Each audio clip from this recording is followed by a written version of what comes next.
Hey, welcome to the barn again. We just finished the interview with Larry Keiter, and it was fantastic. Larry is just a great guy. He's lives here in Lincoln, Nebraska, and he grew up in a small town in northeastern Nebraska on a farm.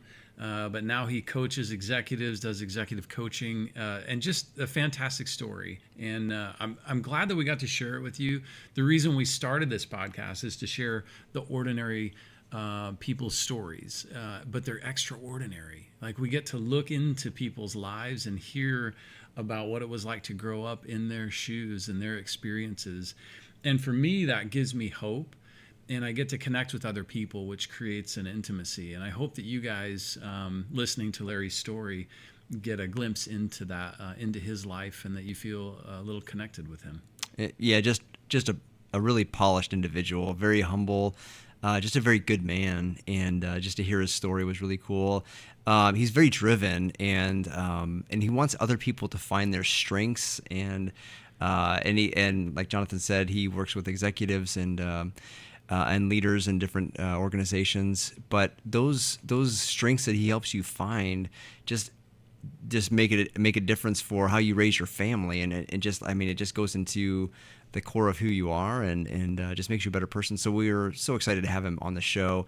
And then he also talked about the book that's coming out. He's already written it, published, I think, and it's coming out pretty darn soon. Mm-hmm. And then he's got another one another one after that. So just a very good man. It was just really fun to interview. I mean, we went for 4 hours.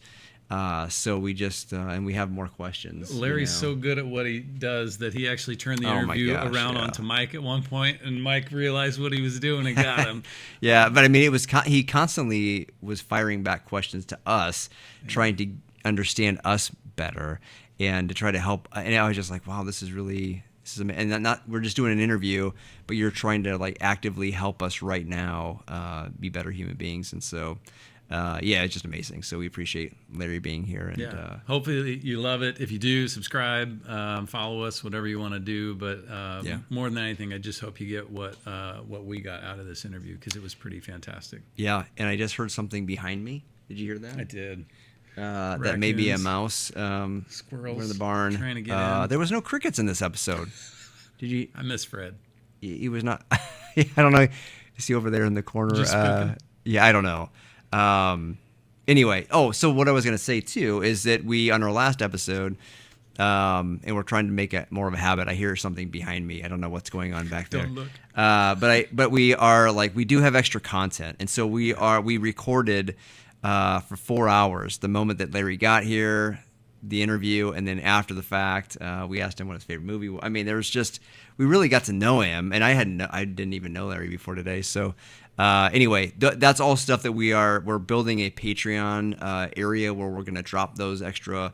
We have an extra hour with Dan Zock that we did last week. So, if you want to see more, if you want to have some different experiences that we're trying to put together, that's where we're going to drop that stuff. We've got some live episodes that we're going to try to do with some of our past guests to answer questions. So, anyway. If you wanted to help support us, to keep us moving forward, to buy better equipment, we try to just compensate people for being here at times. So it'd be helpful to help us with that. So that's all through Patreon right now. And I think that was kind of a long intro, but it's all right. Without further ado, Larry Keiter. Roll it. It was Saturday afternoon, long work day, and 1 o'clock he's like, "Oh, this cleanup's time for the funeral," and it was a distant family member.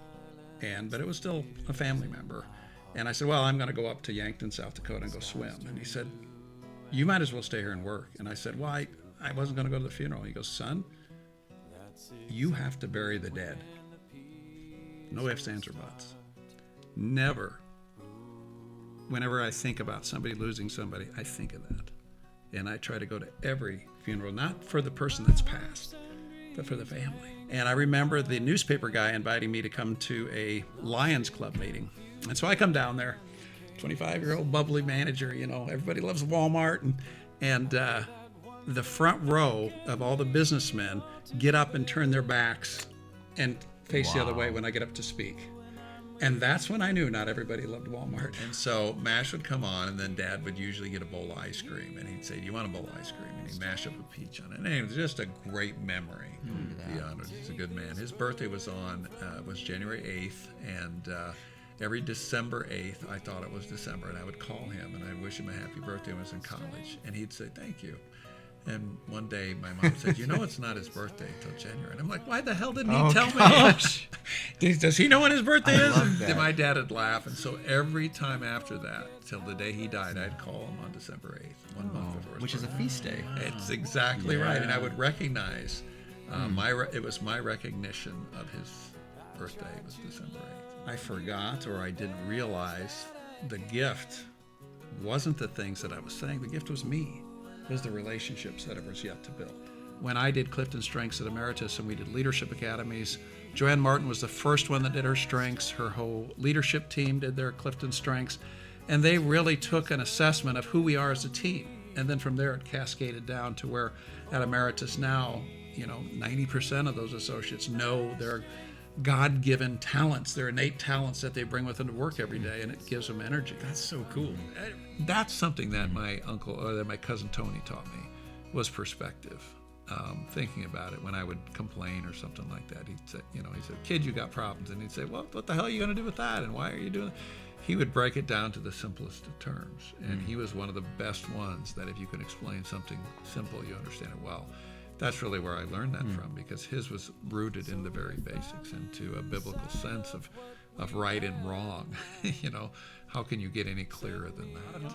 It's awareness. 50% of that whole thing is, am I aware of the greatness? 25% is the skill building of how do I unleash that greatness? But then the last 25% is, do you have the guts or the desire to do it? When I'm with Welcome back to the barn again. My name is Jonathan. And I'm Mike. And we are here to share the extraordinary stories of ordinary people. And today we have a truly amazing guest that I've known for 20 years, but I'm going to let Mike kick us off and introduce him. I thought I did the prayer. Nope. You were going to do. Okay, well, all right. So I just met Larry this evening, and yeah, so I'm super excited. So we've already been talking for an hour, and just about an hour, and so it's been really mind blowing. So Larry Keiter. And nailed it. Yep, and have done a lot of different professional development with people. Been in different places in the business world, entrepreneurial. I'm assuming as well.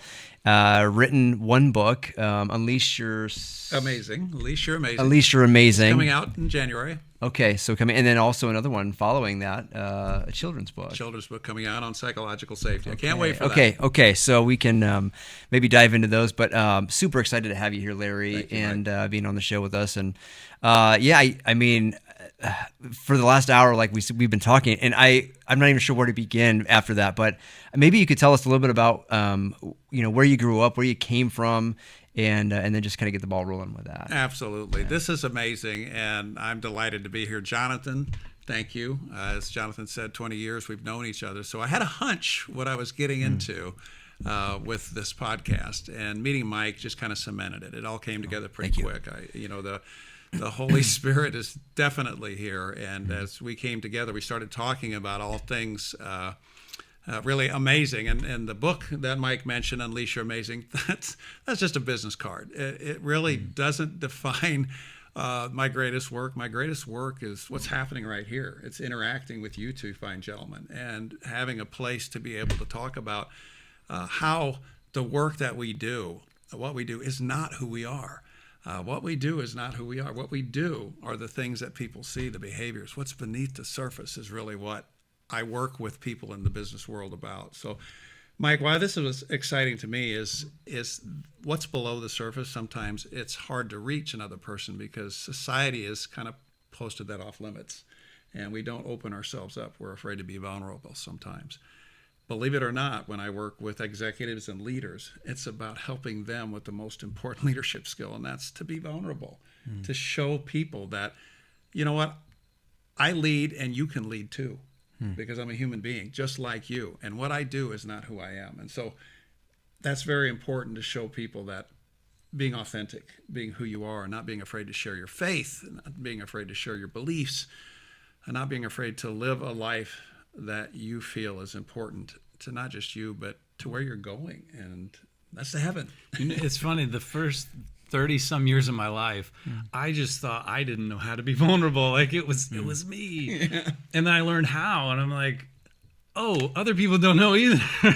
Like so many people are like, what is that? How do you do it? What does it mean? Like, and they need to see an example of it. So it sounds like that's what you do. Absolutely. I wish I could make it more complicated and maybe charge more. Right. But when I go and I talk to businesses, having worked for a Walmart and having worked for Emeritus, great companies, and they were great because they had great leadership. Sam Walton was the guy who founded Walmart, and I got to meet him, and he was as common as the day is long, and I share stories about him. Joanne Martin, who ran Emeritus, she grew up in that company, from Northeast Nebraska, became an accountant, worked for that company, and then eventually ran it. She ran it and was successful because she had people skills. She believed in people. There's a Clifton strength called individualization, and that's where she wanted to know everything about the people that she was working with. She was very smart, very, cognitively very adept, very good at leading that company. But she was really good at relationships and building people relationships. And to me, that's the secret sauce. And the world complicates it sometimes, Jonathan, and we make it more complicated than it is. So yeah, I get to do what I like to say is the obvious, is help people be themselves, right? And I think I shared with you gentlemen before that I asked both of them what their strengths were, what their natural gifts. And empathy was one that came out from Mike. And yours was, what did you say his... I don't really have any gifts. No. There's so many, we just couldn't narrow it down. Did I say Mike's was? No, Mike's was empathy. Oh, I got that one. But Jonathan.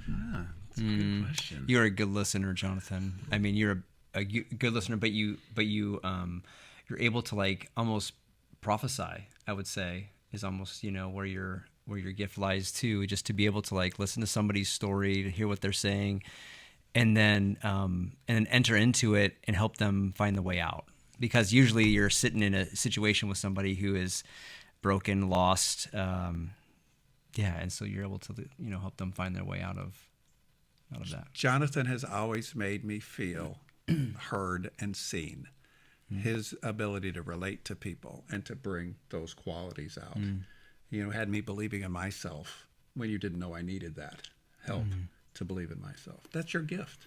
You listen with empathy, but you care. You truly care. At least that's how I feel. And, people will forget what you say, what you do, but not how you make them feel. So as I'm talking about these gifts, what they give, one of mine is significance. I like to be a part of something like this that's important and that's, worthy. And I used to think that's weird. In fact, I had a teammate one time say, what good is that? Show off, right? And I'm thinking, it kind of is. And I tamped it down because I was embarrassed. I thought she was right because I respected her. And she said, what good is that? And at the time I didn't know. And so we doubt ourselves. What good is it that I can relate? What good is it that I can empathize?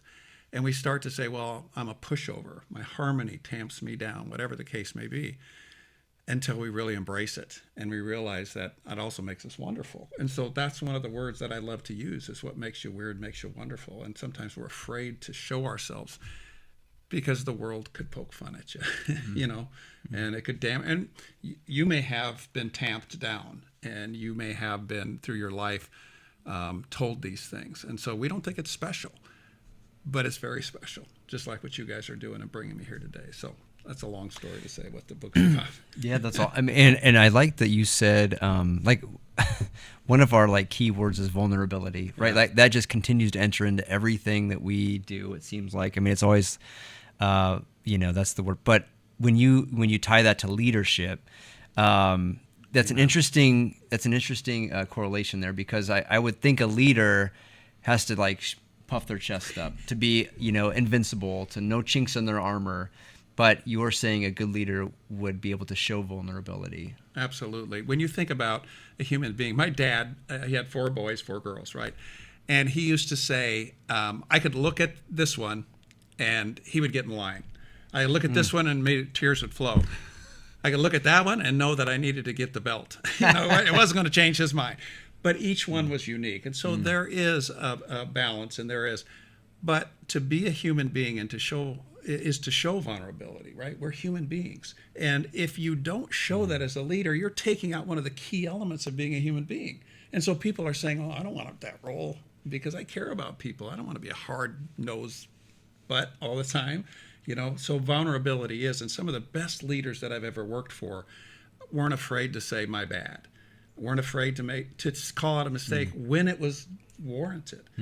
And some people don't do that, and they push their people even farther away because it's the most inauthentic thing you can say is that I don't make mistakes. Yeah. I got some feedback from my kids. This is probably 9 or 10 years ago, because I was honest with my kids about some of my struggles. Yeah. And the feedback I got from one in particular was like, I always saw you as this perfect, knight on a horse that was just invincible. But like hearing that you're not, like helped me to know that it's okay that I'm not. Yeah. Because I was creating this false narrative that they had to be perfect like me. Yeah. And when they realized I'm not, but I'm still lovable, then it made them okay. Yes. Right where they were. Yeah. The term vulnerable, Jonathan saying that to your children made you vulnerable to them, but it also made you authentic, because when you bare yourself, people then can approach that. I'm not afraid to do that. My son, Tony, got married a few years back, and he gave me a leather planner because he saw me teaching people with planners and time management, all that boring stuff, right? He hands me a planner the night before at the wedding rehearsal dinner. And inside is a little note. And he hands it to me and takes off, right? He learned how to show emotions from his dad. He takes off. And in there, the note says, Dad, you may have thought all these years I wasn't watching you, but I am the man I am today because of you. Wow. I never thought Tony could articulate that or write it down or say that kind of thing. And I immediately was like, oh, and he laughed because he's like, he didn't want any of that. But that was me, because Jonathan, I tried to be that dad, that, I've got the perfect job, the great house, all these kind of things. And we build ourselves up to where there's no vulnerability. And guess what? That just doesn't exist in real world. Yeah, they can't. Well, the kids can't connect with that. No. I mean, because it's not realistic. Yes. They can't do it because neither can you. Yes. But when you leave that mystique out there of, no, I've got all my shit together. Yeah. Like, what And are I you think doing? that's why there's rebellion. I think that's where, when children push against it, because they're like saying, oh, come on, that can't be real. And people continue to push, no, this is what the textbook says. And we push so hard that we convince ourselves that it should be. But then quietly, we're imposters as well. And parents end up with the worst imposter syndrome, is because not only are we not doing it right, but we're teaching others how not to do it right. And that's what I teach leaders, is you don't have to be a perfect leader to be a great leader. You have to show up and be engaged. I talked to one young lady who, her boss comes in and there's some toxicity, and she wishes that boss would just simply show up and be present. And what that means is show up on time, make all the meetings, ask questions, have the difficult conversations, just like a parent would, right? This is what she wants from her boss. And she sees it very clearly because she moved around a lot in this company that she's in, and she just wishes her boss would see those things and would show up to work. Isn't that amazing? Some of the people that you don't have to be an executive coach to see the challenges of somebody not being authentic. And those are the greatest things. When I coach people in conflict, that shows up a lot because people disagree, right? And we don't know how to be vulnerable to somebody we disagree with, right? You're right, I'm sorry, let me think of it your way. No, let's go. I'm going to show you I'm right, because I don't know, it's maybe not narcissistic, but it is one of, I believe this is what I believe. Well, we had to show them how disruptive that is to have that. And we started to show them that what makes them weird to each other also makes them wonderful to each other if you just look at it. And so it's interesting. At the first meeting I had with these two individuals, I couldn't get them in the same room. There was such animosity. There's no vulnerability. There's no humility. There's no wanting to work together. It's not like you two that when you get together, it's like, how do I make Mike look better? How do I make Jonathan look better? That's a partnership, right? It's not like, how do I ask the better question? No, how do I support this so we ask the right questions, right? It's your prayer to the Holy Spirit. This wasn't happening with those two guys. They were taught to really compete. It was a highly competitive area. And so we changed the language. Instead of saying this person was impatient, well, they were activators. That's the strength of wanting it right now. And the other one had a strength of deliberate. I have to think it through and cognitively process, and I'll get it to you in 2 days.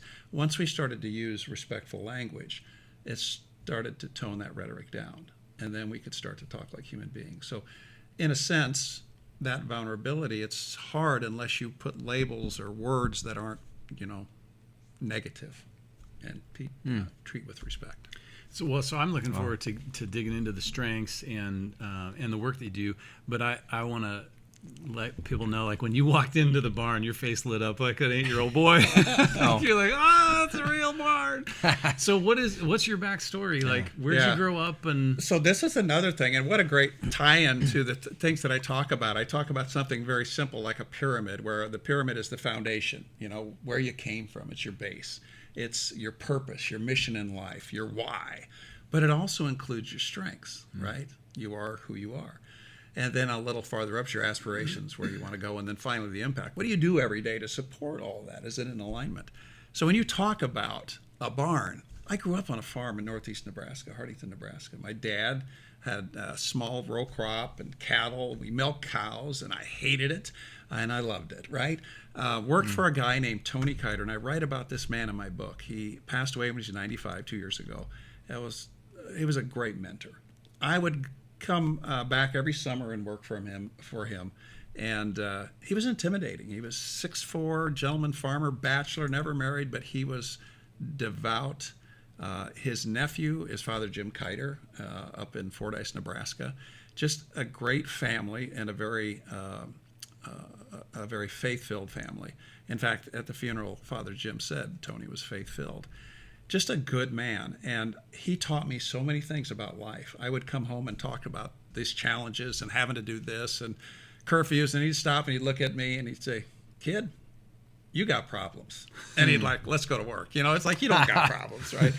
But I learned from that member of the greatest generation what vulnerability and what scarcity and what hard work really was. It was, about what they would build, what they could do, and putting lights on the tractor. He'd be doing that at 9 or 10 o'clock at night. That was his office. And he said, when you went home, Larry, I was still working. I was still doing these things, making a living, because that's, they went through the Depression. They went through things. Born in 30? Yeah, roughly? Right, in 1928, I think, 29. Is this your father? Or my dad's first cousin. Okay, because I know you said Tony Keiter. Yeah, and I thought Tony. Was okay. My son was named Tony Keiter. I Okay. named my son after this guy. Oh, okay. So he was my first mentor in high school, and I was intimidated. Like, I didn't think I could keep up with the guy. And but he was such a man of good faith, of hard work, of ethic. I learned so much from him, and I share that in the book, some of the stories and some of the things that he held dear that correlate to business today.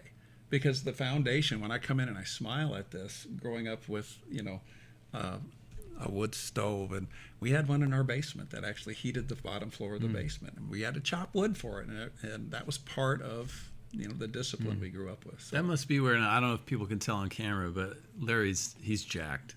He is. Yep. I see him in the gym, so I know how jacked you are. But you grew up on a farm, working hard. Yep. And that, I'm guessing that instilled a lot of some of your values. Yeah. Well, one of my strengths of discipline, right? That's one of my strengths is because nobody was going to outwork me. And I had the opportunity to play college football for Kearney State when it was Kearney State.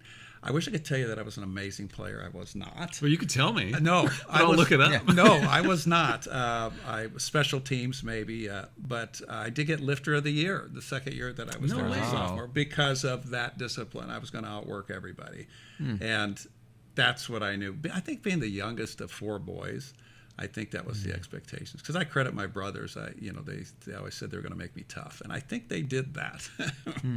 but so that's my background, Jonathan. Okay. Thank you for asking. Yeah. Were you raised Catholic then? Yes, raised Catholics. Hartington Cedar Catholic. Holy Trinity was our grade school. So we had all those years. My kids all attended Pius here. We moved around a lot. Lived in Iowa, Kansas, Grand Island, and then we ended up here in Lincoln, Nebraska. And all 4 children then went through high school at Pius. And my oldest daughter, Jessica, went to Benedictine College in Atchison, Kansas. Got a 4-year degree there. Going back a little bit, how did you meet your wife? She is a UNK or Kearney State grad as well. Okay. She was a nursing student there.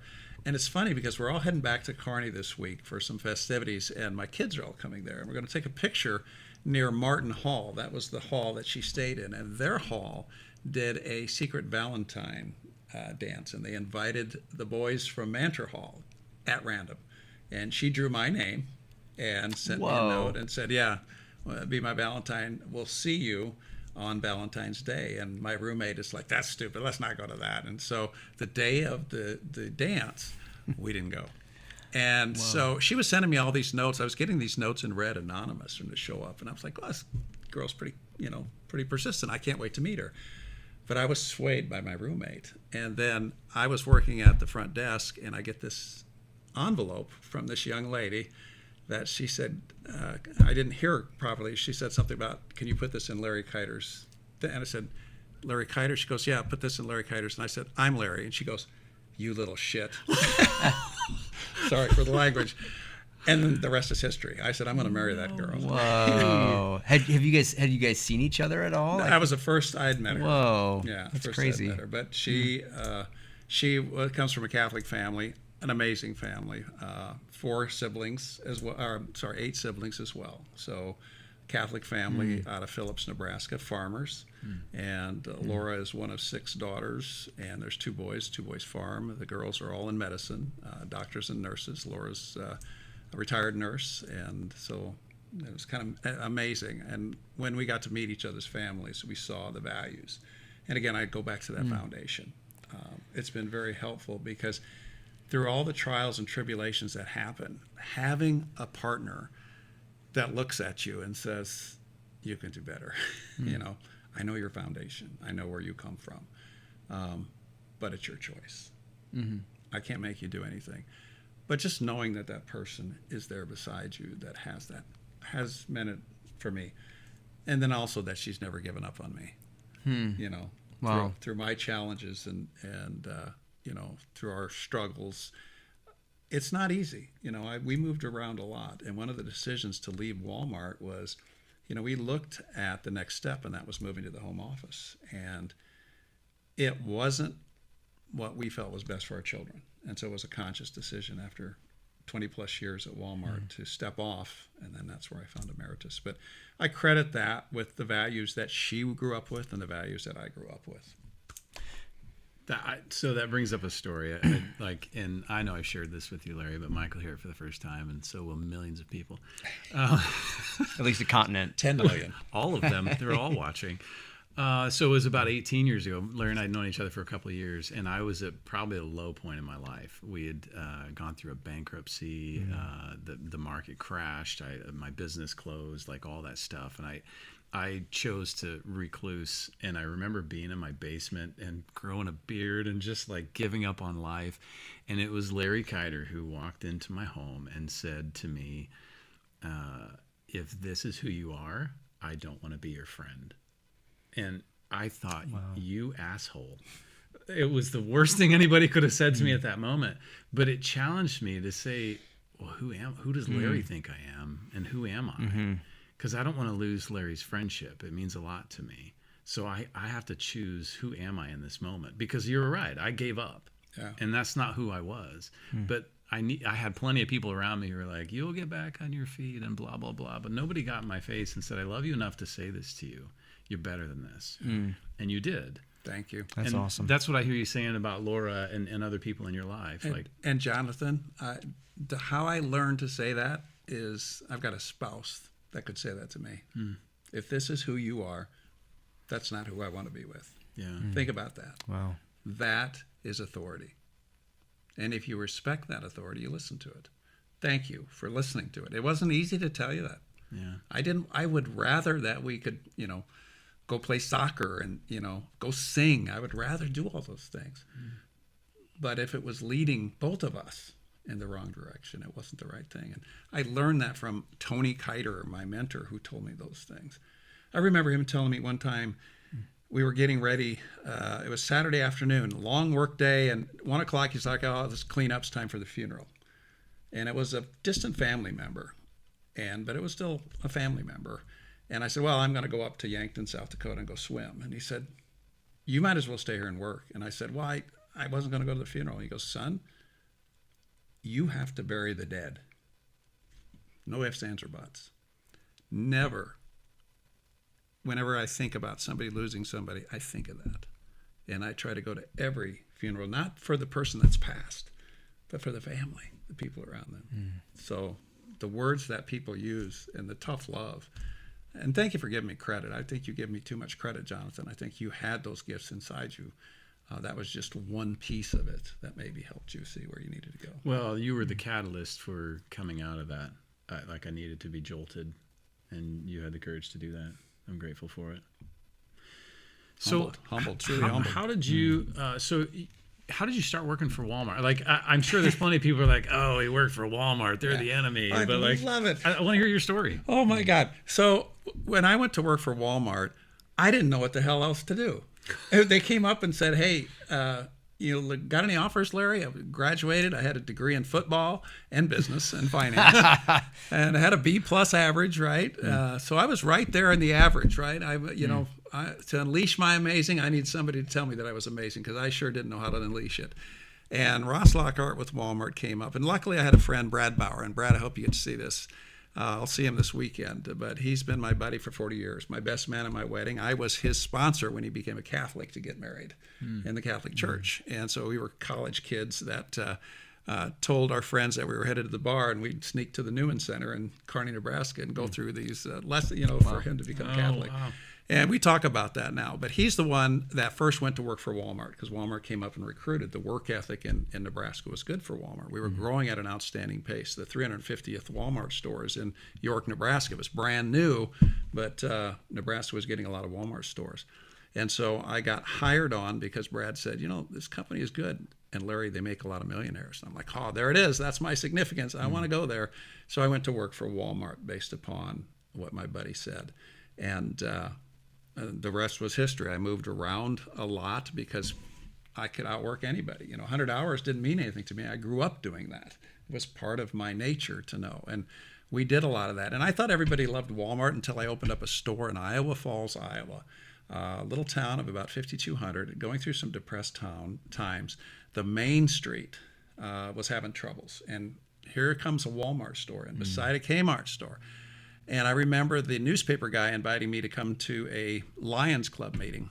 And so I come down there, 25-year-old bubbly manager, everybody loves Walmart. And the front row of all the businessmen get up and turn their backs and face the other way when I get up to speak. And that's when I knew not everybody loved Walmart. Wow. How did you recover from? What did you just? Well, the newspaper guy goes, "Come on, you guys, show some respect." And I'm like, and I just kind of kept talking out of remote. And I said, "So, we really truly want to be a part of this community. And, my wife and I are happy to be here." And I try to make it really personal. Wow. But that's when I realized that I would never win over Main Street. So I best win over the people that worked for me and best help them see how they can contribute to the community. And they're members of the community. And so I didn't need to worry about these businessmen, because I will probably hurt their business initially. But I knew long-term we would bring life to the community. And studies show, there's been a lot of studies about, was Walmart good? Is it bad? Well, now we know that technology is the main street, right? People buy anything, anywhere. But back then, it was very personal coming into town. And I was not the favorite person. And that was hard for me to take, Jonathan. Yeah. I couldn't Really? imagine somebody. Yeah. But I ignored it. I did the right thing. And I just, put my head down and really grew those relationships with the people that worked in the store. We were, members of the United Way. We always did the community interest things. I was part of the Main Street focus group. I would sneak in the back and make sure that it was okay for me to listen in, truly trying to take an interest and learn how to help that. But it wasn't easy. How do you take like those situations? And I'm sure there's been other ones where people didn't like you. Yeah. Like, were you able to just like weather those just fine and be like, I know I'm secure enough in myself to just keep moving forward? Or did you ever get rattled and be like, I'm kind of questioning who I am? All the time. You would really, I would struggle with that from a standpoint of, am I doing the right thing? But luckily, I had strong support from the home office and from other case studies and what Walmart was doing at the time. And again, the people that worked in the store were members of the community. Mm-hmm. And so relying on them to give me feedback and developing real relationships with them. I mean, we shared tears. I remember when I managed the Columbus Walmart store, I had a department manager whose daughter had cystic fibrosis. And it was pretty new back then and learning it. And there was a percussion vest that you could get, but insurance didn't cover it. And it was like $10,000. And I remember calling our home office and saying, why don't we cover that? Why couldn't we help this person? And they did. They did the right thing. When in charge, take charge, do the right thing. And we could do things back in that day. We had the authority to say, this is the right thing to do and to help this people. We developed some amazing relationships. And when you do that, the people in those stores will go miles for their customers. And that's how people would say, that's my favorite store. As your audience will probably say, Walmart has changed since then. And all business, right? It's not necessarily customer-centered business anymore. It's hard to do. It truly is, but there's still the relationships one-off. When somebody calls you, I was on a phone call with Delta Airlines the other day, and I got the most wonderful individual who connected with me and took my frustration from here to here simply by saying, you know what, I am so sorry. And 38 years you've been married and you're taking your wife on this trip. That's just amazing. Where'd you guys meet? To me, that's the connection. And so that's what I would remember when I was sucking air and thinking, how am I going to do it? And then luckily I had a spouse who said, I think you can do it. Although she'd tell me some days she wasn't sure I could either, but she didn't tell me that. Mm-hmm. Well, that's why I wondered, did Laura, did she support you in that too? Or did she feel any of that, like, we're working for this big corporate, like, are we two on the same page? Yeah. What was really neat about it is the first time that we met Sam Walton, Laura was with me, and I introduced myself to Sam at a year beginning meeting down in Arkansas. And he was there with Helen Walton, his wife, and they were eating. And of course, my significant is Sam's got to meet me. I've got to meet him. And so my buddies are like, I don't think that's a good idea, Larry. Remember what makes you weird, right? Yeah. I thought it was wonderful. And so I go over there and I'm like, Sam, nice to meet you. I'm Larry. I'm from store 598. This is my wife, Laura. And he goes, 598. It's a good store, Kearney, Nebraska. And he said, Larry, this is my wife, Helen. We've got a great company. I'm like, damn, I'm part of this team. And shook Laura's hand. And so we felt part of it, right? Here's a guy trying to finish his chicken fried steak that takes the time to connect with me. I was talking about how sometimes you look past a person meeting the next one. He didn't do that, right? His emotional intelligence was real. He took the time to say, hey, nice to meet you. This is my wife. And to realize he met me where I was at. And that's the gift, right? And that's the calling.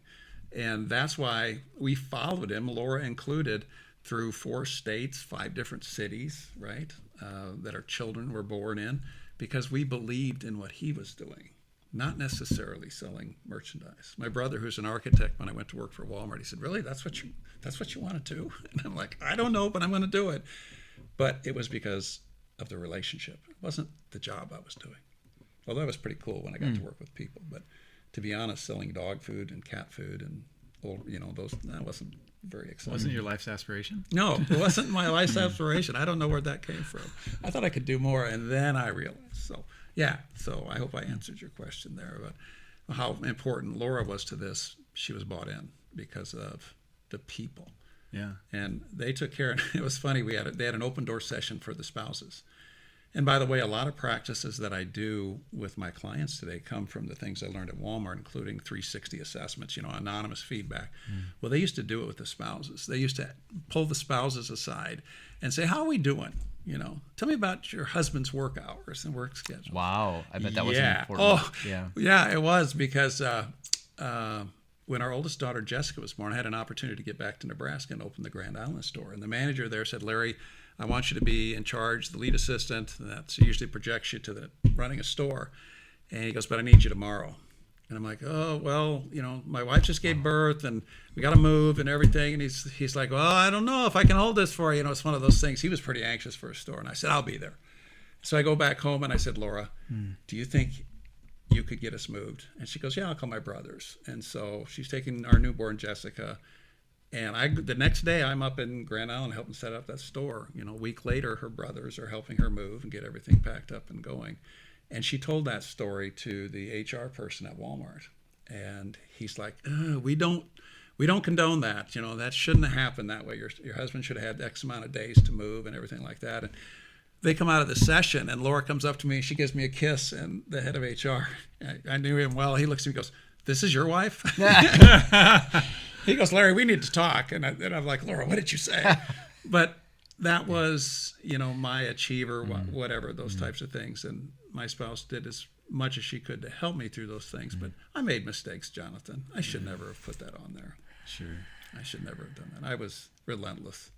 So you transitioned from Walmart into straight into coaching. Yes. Okay. Straight into coaching for a little bit. I worked at a private consulting.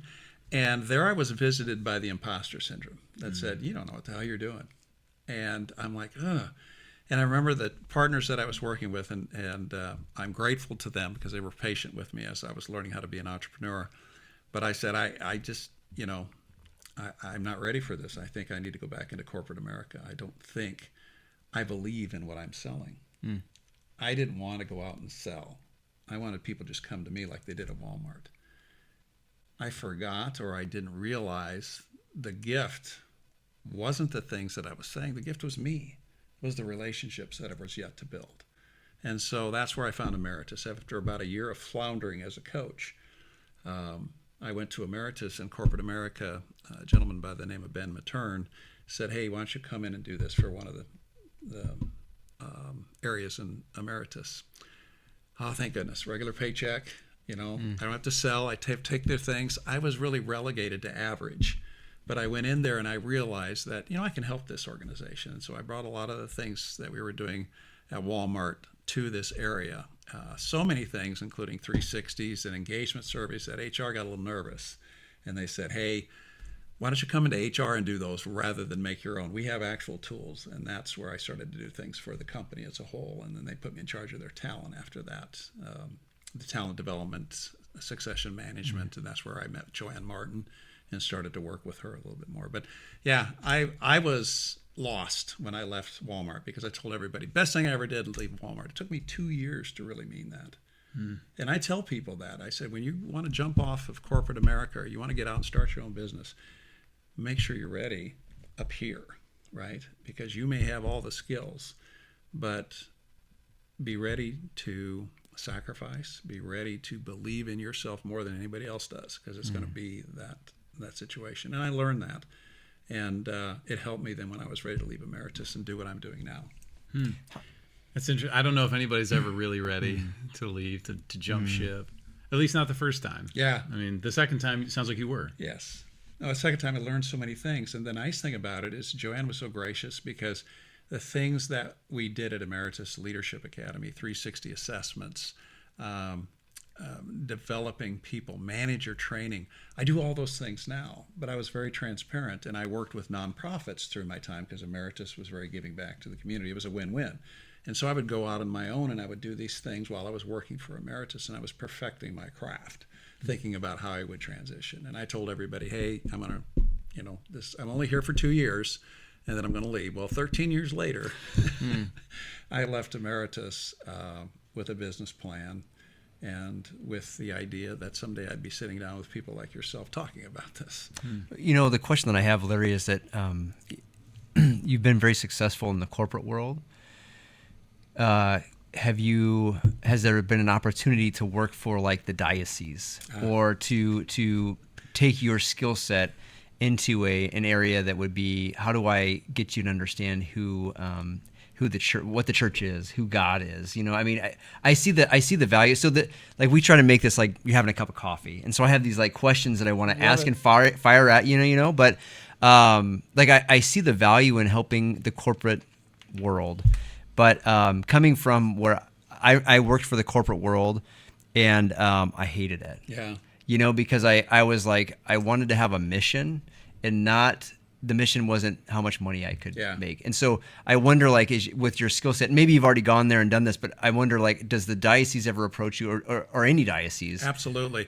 This was interesting because a while back, and it was so amazing because I remember talking to a parish priest about this one time.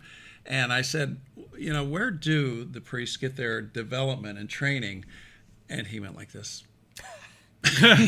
Yeah. And that was early on. But now, even Father Jim, my cousin, they have great tools. The parish priest, or there's things that they use. And there are individuals out there that are teaching time management, organizational development, etc. I had a chance to work with Tom Corda for a while in Pius, and we did some self-development, and then they went through some strengths or some training and development for their faculty. So there's a lot of this that is implemented, and in the parishes. I had an opportunity to talk with Bishop Conley about these same concepts, about how corporate America is structured versus how the diocese is structured. And we called this a kitchen cabinet. It was an informal gathering and talking about business ideas and how they translated. And Bishop Conley was savvy enough to know, they certainly do translate. But again, it's for a cause that's more noble than a bottom line profit, and keeping that in mind. But there's so many similarities. Nonprofits are the same way, Mike. This all translates because people say, well, they don't have a bottom line. Yes, they do. It's called funding. And so all of this translates. And that's why I'm here talking with you today. It's all about, we're moved by the Holy Spirit. We call it different things. It looks like different things. I wish I could tell you my mission at Walmart and Emeritus were always, the noble missions. Well, we were taking care of customers that had a need. You could look at different industries and say, well, is that one really necessary? Is that one really necessary? Well, whatever you do, do it best. And then give back of those profits that you make. Again, the tithing, those types of things. Did you know Father Meisenberg? Yes. Okay. Well, Absolutely. And was he David Sitting? I think so. I think he was. Well, you said Hardington was. Anyway, yeah, Hardington's okay. where I'm from, but yeah. Well, he always had a comment where he said, "Bloom where you're planted," and that would be very much the case where wherever you were working, you did your best. Absolutely. You put your candle up on a hillside under the bushel basket, right? You want your light to be seen. Where you are at the moment is where you can do good. And I remember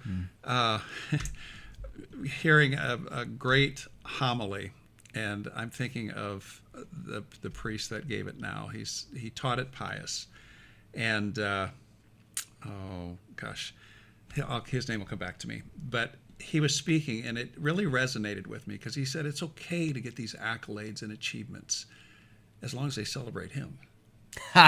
Yeah, right. God. Yep. It's if you're doing these things and you're striving for that profitability and all those things, just remember why you're doing those things, right? And it struck me because there's people that are torn. Am I, give to God what God gives Caesar what Caesar's. Wait a minute, how does that benefit God, right? How do I connect the dots? I'm trying pretty hard to connect that dot. Somebody shared with me recently the phrase, and I'm not sure if this is scripture or doctrine or maybe he just made it up. But the glory of God is man fully realized. Yeah. And so receiving accolades, like being fully yourself, is the glory of God. Like He made us unique for a reason, and He wants to see us flourish in that. And when we do, that gives glory to God. Yes. We're uncomfortable with that. Absolutely. And Jonathan, I will tell you, there are some individuals, I'll point to them right here with significance. I need these types of things. I like this validation of being on a podcast to share things that I think are significant. People might look at that and say, why do you do that, right? They don't understand that. But to embrace their weird is to realize that we're all different. Some people want that validation. Some people need that. Others don't. And they sit quietly behind the scenes and they make things happen. Doesn't mean they're less important. In fact, they could be so important for the person who needs that validation to keep them going. So everybody is unique. And to label one person is only looking at it through your own lens. And this is why I do the Clifton Strengths. Jonathan, you're aware of that from a standpoint. It's a self-assessment, psychometric assessment. And the reason I got certified in it is because thinking like a manager at Walmart, I wanted something simple that I could roll out there. And it said if you can explain it very simply, you understand it well. That's what I like about Clifton Strengths. It's very simple, and it gives words that describe behaviors, whether you're strategic, you're executing, you're influencing, those different tenets that you are naturally, and they ask you a bunch of questions under a timed response. You give that knee-jerk reaction, and then all of a sudden you get these words and labels. Well, yeah, that's who I am. The reason that's important is not just who you are, but who you are not. There's a lower list of things that you're like, I don't get that. And that is where some of the greatest disagreements happen between people is I don't see eye to eye with that person. Now, I'm not talking about values, people who grew up with different values than I did, but just the way that they approach things, how they work, whether they think through people, whether they think through results, whether they think strategically, or they like to communicate, they like to talk. Everybody's different. So that's why I use that. What was that line that you said? You said it very quickly, but it seems poignant to me that if you can explain it simply. Yes. If you can explain something simply, you must understand it very well. So I get that. That's why I like quotes, because quotes have a way of getting to the down and dirty, and people are like, oh, a stitch in time saves 9. Well, I know what that means, right? If you can explain it simply, you understand it. I have no idea what that means. Stitch in time, save 9. Yeah. Doesn't save 8 or 6 or 7. Not 6 or 7. Save 9. It's like the 8N or the 8-9. You work that into Yeah, a that's right. podcast. 9. Well, so Larry, I have a question for you too. Oh, wait, first, can I refill you on some liquids? Yes, Beverage? please. I just take another. Of what you had? Yes, please. All right. That's all I need. This is the PG-13 read. Is it on camera? No, it's fine.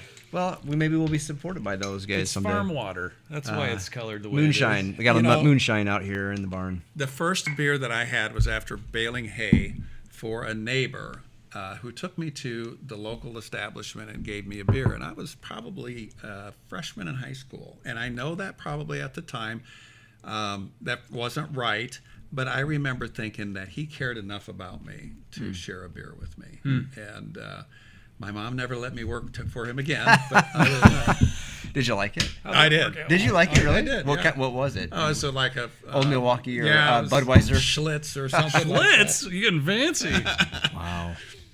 But it was a bonding moment with that neighbor, and I was sweating my butt off. I felt like a man that day, and then I got treated like a man because I had a cocktail with Wow. the young farmer who was like, and it was common back in that day that that it wasn't about legality. You didn't go driving after that, and you didn't make it a habit of that, but you celebrated a job well done.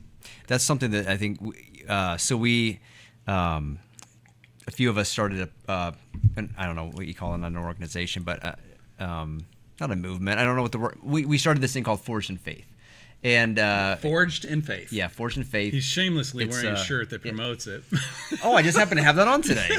Well, that's really Can you interesting. tell me about this? So Forged in Faith. So it's we realized. So after I left kind of the IT world, I went into leather work, and I just recognized the healing and the therapy that came from working with your hands, being around other good men. Anyway, so it's we do a retreat a couple times a year, and it's amazing. It's vulnerable. Nice. The fruit is very good. But when you said that you had a beer with this guy, it was sort of like a coming of age moment where you like had worked really hard. He the only way he knew how to reward you as a man was here's a beer. Yeah. Not that It's a he was trying compliment. to, but it was like, I think you're a man now. Yeah. Here's a beer. And that just really made me think, there's so many men that maybe never have that thing. That never happens to them. Yes. And so then they live their life really looking for that. Yes. I mean, you're looking for God as well. And, you can go into that. But I think that there's these moments where we could really help other men recognize their value and that they are a man. And so we've talked about trying to find is there an age group of men? Is it 15? Is it 18 where you it's and I gotta give credit where it's due. John Grunemeyer, a buddy of ours at Coffee, talks about that, and how do we have this transition from boyhood to manhood, because other cultures do have that, and what does that look like? And so we're still talking through that, but it's what's the book by John Eldridge? Wild at Heart. Wild at Heart. Great book. Yeah, right. So Absolutely. it's anyway that just made me think of that when you talked about that moment. That was very, probably for him, probably didn't think anything about it, but for you it just resonated. Well, and here's the thing: it's life is about the mentors. We're going to be the same people we are today in 5 years, with the exception of the books we read and the people we hang around. Right, the knowledge we put into our brain and the people we hang around. And I think about mentoring, and I think about teammates. Des Moines Adams now is very he's heads up the He's great. teammates. He came to Pius. Yes, and I had the opportunity to be a teammate back when I was with Walmart. We reached out, and all of my stores had gotten engaged. It was the right thing to do. And the young man that I had was a 6th grader at the time, and stayed with him, and even to this day. And he gave a great compliment, and he said, "I don't know what I would have done without you." And I'm like, really? All I did is show up an hour a week, and sometimes I didn't even do that, right? But it was just having another male that said, "You're good enough for me to come talk with you for 1 hour." So it's not so much about whether it's a beer, whether it's it's, do you just show up? That's the first thing, and Des Moines talks about it. The other thing he talks about is, he says the curse for these boys and girls is right here, these cell phones, and he worries about that, and he pointed that straight out and said, this is what we've got to worry about. So I don't know what you do with that, but I don't know either. I think the presence, what you're talking about, is to be there for those boys, that they get to see a vulnerable human being, that they get to see a real man, but they also get to share in what it means to be a man. And I think it's not another man or an older, you don't downgrade somebody or cut them down. It's more of like, we're building you up and we find value in you, and that's where that would be different. We found that even in our coffee group. Like, there's times where you kind of chide each other, because that's what guys do. But I found that can go too far. Like, we really do need to be built up as men. And that's why I reference the greatest generation, is they were very selfless. They didn't know any better, right? They had to give, because they went through some of the worst times, and they did without. We have so much today that doing without means I don't get to watch Monday Night Football. It's a different world. Our sacrifices are different. I'm talking to myself, and so to truly give of yourself, what does that mean? It's totally different world, and I think our boys see this, and it's tough. It's tough. I'm sorry you're missing Monday Night Football. Was that a subliminal? The Bills just scored, though. I did just hear that. Bills are up. Oh, that was totally obscure. No, my wife is probably watching it. She's a bigger football fan than I am. But I use those things because I think, well, each one of us, from a standpoint of the things that we like. And I mean, look at this, right? You have a barn. Well, real barns had horses and cows and pigs, and they didn't smell as nice as this one. You get to have a barn that you get to do this in. Yeah. It's amazing. You get the best of both worlds. And that's uncommon. And my cousin Tony would say, "Mike, you got problems." All right. You got no problems. We got so much.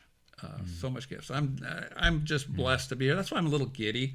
That's why I'm excited, and that's probably why I'm talking too much, because one of my strengths, Mike, is communication.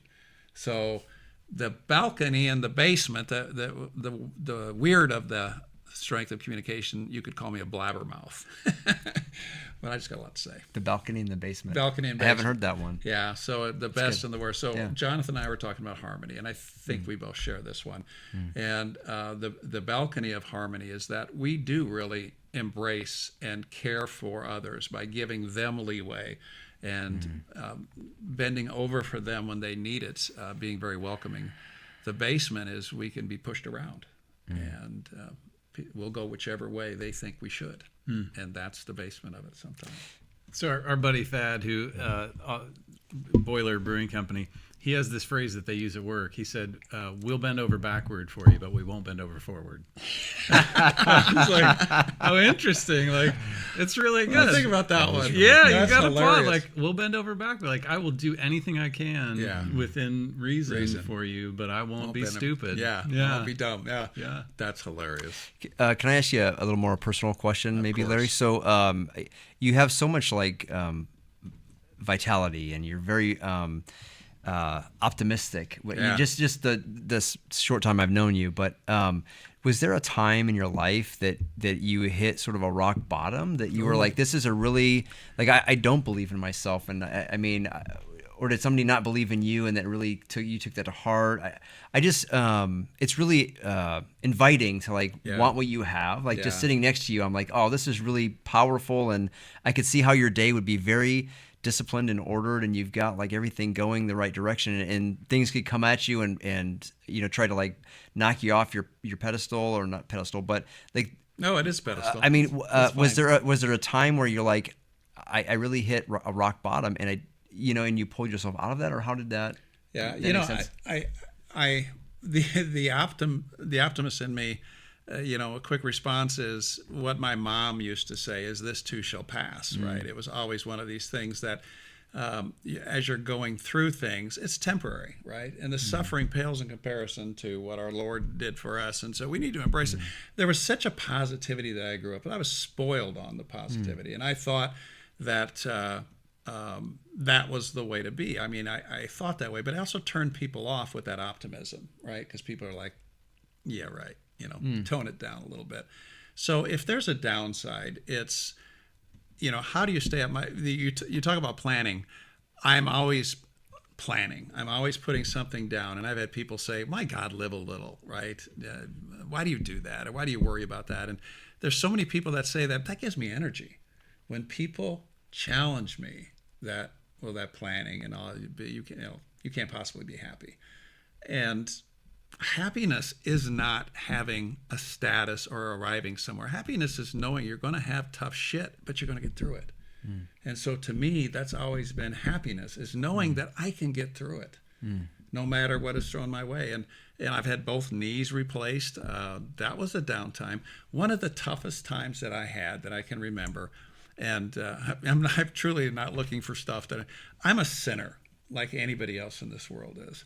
And, I could give you a litany of the things that I struggle with anybody else, but I don't dwell on those things. I remember the fact that where I'm going is greater than where I've been. And so one of the things that happened to me is I remember getting in a bike accident, breaking my elbow, and it was right before I was getting ready to put on this academy, which was my baby, and I was shining at Walmart, and one of my staff said, no, you're not that good, and I'm leaving. And I'm like, wait a second, you do all the work, you do this. And I'm like, oh shit, my arm is broken.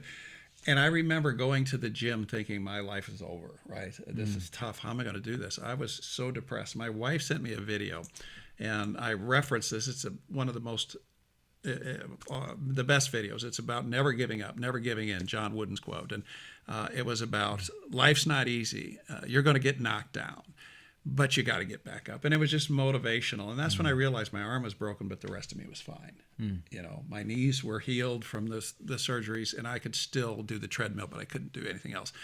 Little wins like that is what keeps me going. And so, I've been knocked down. When I left Walmart, I thought I was, made the biggest mistake in my life. Went from making six figures to, trying to get people to buy me as their coach and not successful at that. I mean, I thought I was the worst failure in the world. But then I remembered what made me successful is still there. And that's when I went to another corporate America job and got it back and realized that if it's meant to be, it's up to me. So I don't know where that comes from other than my mom, who was painfully positive. I mean, she always was up and always encouraged me to be the same way. So I don't know any different. That's neat. And I know gratitude has such a power too, by just being grateful for, like, when your elbow's broken, but you're still grateful for everything else. The rest works. of me, yeah. And that was a tough one because, and my wife will tell you, I was in full out depression. I was, Jonathan, except for the beard. I couldn't grow any hair.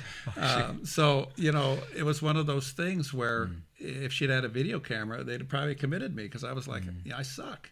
I truly suck. And that's where I needed somebody to say, no, well, Larry, you do suck, but there's a way out. And that video that she sent me, first of all, that one act of a spouse that said, take a look at this. I still believe in you. I believe in you. And then I watched it. I'm like, I watched that video every day for 6 months. It pulled me out. It was the link. Now, was it the video? Was it the act? Was it something inside me that says I can do better? Don't dwell on it. Wow. I've had challenges where I doubt myself, but they don't last long because, again, happiness is not arriving at something that's amazing. When you look at somebody and say, I want that house, I want that life, I want to be able to speak like he does, I want to put on the perfect retreat. It's not about that. It's knowing that whatever you're dealt with, whatever defining moment that comes along in your life, and a defining moment is when life sends you something, you have to respond. When that comes, positive or negative, you will respond. And by responding in a positive way or what's aligned with your foundation, you'll get through it. And I found that over and over and over. When I left Walmart, I figured it out. When I left Emeritus, I figured it out. Yeah, it's a work in process. I wish I could tell you that. Yeah, it's foolproof. I don't know. I wonder, would you have some advice for people that are watching that maybe didn't have that good of an upbringing, or didn't have, they were belittled, or they didn't have that positivity. So maybe they want to be where you're at. Yeah. But they recognize how that's a hard place for them to get to. Like, what would you recommend them? I mean, read the book, right? That would be. I mean, I would assume the book would have a lot of information. Yeah. Right? Not to plug it, but I want to plug it too. No, so no. Remember, it's my business card. It's not the answer. It's not always the answer. Yeah. It's my answer, right? And so, what I recommend, and my son-in-law Matt, I would tell. He would tell people better than me. He's been through some of those challenges. He helps people today. I haven't experienced some of the things that he has, so he's better qualified than me. Think about that. I'm qualified for what I do, for what I've seen. I can't advise people that have hit the depths, but I know some people that have, and I would encourage them to reach out to those people that have been there and done that, because I see the work that he does. It's amazing. He speaks from authority. And again, that's where it lies. The authority that you've had. I've been there. I know how that feels. You don't have to lie and say, I know how that feels, if you haven't been there. So I can't tell somebody that's been in the depths of addiction what to do. I've got my own sins, but some people that haven't had some of the gifts that I've had growing up, the college education and, being able to meet Sam Walton, those were great gifts. And I parlayed those defining moments. I planned those out. I knew what to do with those things. It was very fortunate. By the way, I surveyed, Mike, 100 people on this book, and I asked them what their greatest success was. And I listed things in there. What do they attribute it to? And one of them was luck. Luck was, out of the 10, was number 10 every time. But every person I talked to one-on-one after that, they said, I got lucky here. And I got lucky here. And luck was always a piece of it, right? But then they would say the harder I worked, the luckier I got. So they didn't discount the goodwill and the good fortune and the things that came their way, but they made use of it, right? So there are times when luck comes, and sometimes you don't see it because you haven't prepared yourself for it. You haven't had the habits of doing that. And maybe it's because life. Another young lady, she let me use her name and put it in the book, and she talked about growing up in dysfunction and domestic abuse, and she met professors who showed her education, and that's how she escaped the cycle of alcoholism and abuse and all those things. And she let me call it out because she loved it, and now it takes her to the next level. It's not just about survival. Now it's about setting goals. So first it was the professors, the mentors that got her through surviving, right, what was going on at home. And then it was about where you're going now. So awareness was the gateway. And that's what I talk a lot about to people about. Are you aware of your situation? If you're not, start there. And that usually comes from another person, a human being that reaches out. That's like the root of Ignatian spirituality is awareness. From awareness, you can discern and then take action. Yes. But if you're not self-aware, yeah, Jonathan, the first chapter of my book is awareness is the gateway to change, and that I write about that. And then on chapter 11, if awareness is a gateway, now what? It's further about action. But do you see how close these things all cycle? I mean, I could put verse and chapter from the Bible in some of the things I talk about. Wouldn't be cool. Amazon wouldn't like it as well. No, I don't know about that. But I will just tell you, if you can see it, if you can explain it simply like you just did there about awareness, you understand it well. it crosses over, guys. It crosses over. It's just if we choose to. Even that atheist that I coached, I told you that I spoke with that gentleman who said, that stuff doesn't work for me. I don't believe in that circle of life. And one of the pillars in that circle of life is faith. Gallup doesn't use that. I use the Gallup wheel, and they have, career. Where am I going in my career? My family, my health, my mental, the people around me. And then I added faith. Because that's that gap that sometimes people overlook and they don't think. But where are you going? If that's not part of your trip, you missed one of the biggest planning events of your life. Yeah, right. So that's why I always talk about it. And most people are, and I have them rated. And where they rate the lowest is usually on their faith and then their physical, especially as an executive. That's where the biggest gap is. But I think if you look at society as a whole, they would probably say the same things. Because sometimes it's so simple we overlook it. But also, who's the authority talking to you about your faith in these days, right? Well, it's you guys, born again. That's what your role is now, the authority, and to say, how do we bring this to the mainstream? Yeah, we've gotten that feedback from a couple of close friends that we said, hey, can you help us out with this or that? And they said, man, you're doing exactly what you're supposed to be doing. You're doing it so well. I don't think I can add anything to it, because they didn't use that word, but they said, like, you're the authority. You guys are the passion behind it. So I can think of a couple things that you can get better at, but I'm thinking for this. I would. So what does it look like to? I mean, I feel like we. I had to do that. So it was like a lob softball, Larry. You remember the words that I used that one day? I'm not here to make. That's one of the greatest lessons about a leader and authority is your role as a leader is not to make people comfortable, it's to make them better. Yeah. And that is a lesson that sometimes in leadership we miss. And those are the companies that fail. They're not teaching their leaders. They want to be liked. And we're young men today, I want to be that leader. No, you're going to have to be a leader sometimes. You should never be despised. You should never be hated. You should never be loved, but you should always be respected. And so I was just kind of teasing you guys a little bit. I think you're doing great. Well, who do you think does that well in our world today? Like a public figure, who would you point your finger to say this guy or, like a or Joe gal Rogan or gal? Yeah, who's doing it right with your kind of method and model of I talked about. Well, there's so many experts. If you go, I'm a big LinkedIn fan. I love that. But there's so much data out there, and there's so many podcasts. Everybody is starting a podcast depending upon the flavor of the day, what they do. Whether it's a nonprofit or whether it's how to get more clients, whether it's to financially. Everybody's got a podcast. It's a great way. You know what it's doing? It's a great way to create a relationship. That's what it's doing. Is how do I reach out and touch somebody that's meaningful? And so the ones that I think do the best are the ones that make it real. I watched your last video, and it was kind of emotional with Dan and Remedy Force. I didn't really know about that, but I've listened to their music now because of that. You created another follower for Remedy Force, even though that band was in the 90s. Didn't hear about it. But you facilitate relationships. And so how do you make that real? I would love for you guys to go on site. I would love for you guys to go to somewhere where people are. And I dare you to put your word out there at an event where people come up and say, what are you doing? Wow. Hey, Varn again. You got to come see our Varn. I like that. But to me, that's where the people are, right? And so the ones that are doing that, the ones that are holding their podcast, because again, what's your purpose? What's your foundation? It's not to create a lot of work after this meeting is over, 3 hours worth, right? It's not to have polished things that maybe somebody will watch. It's to make a difference.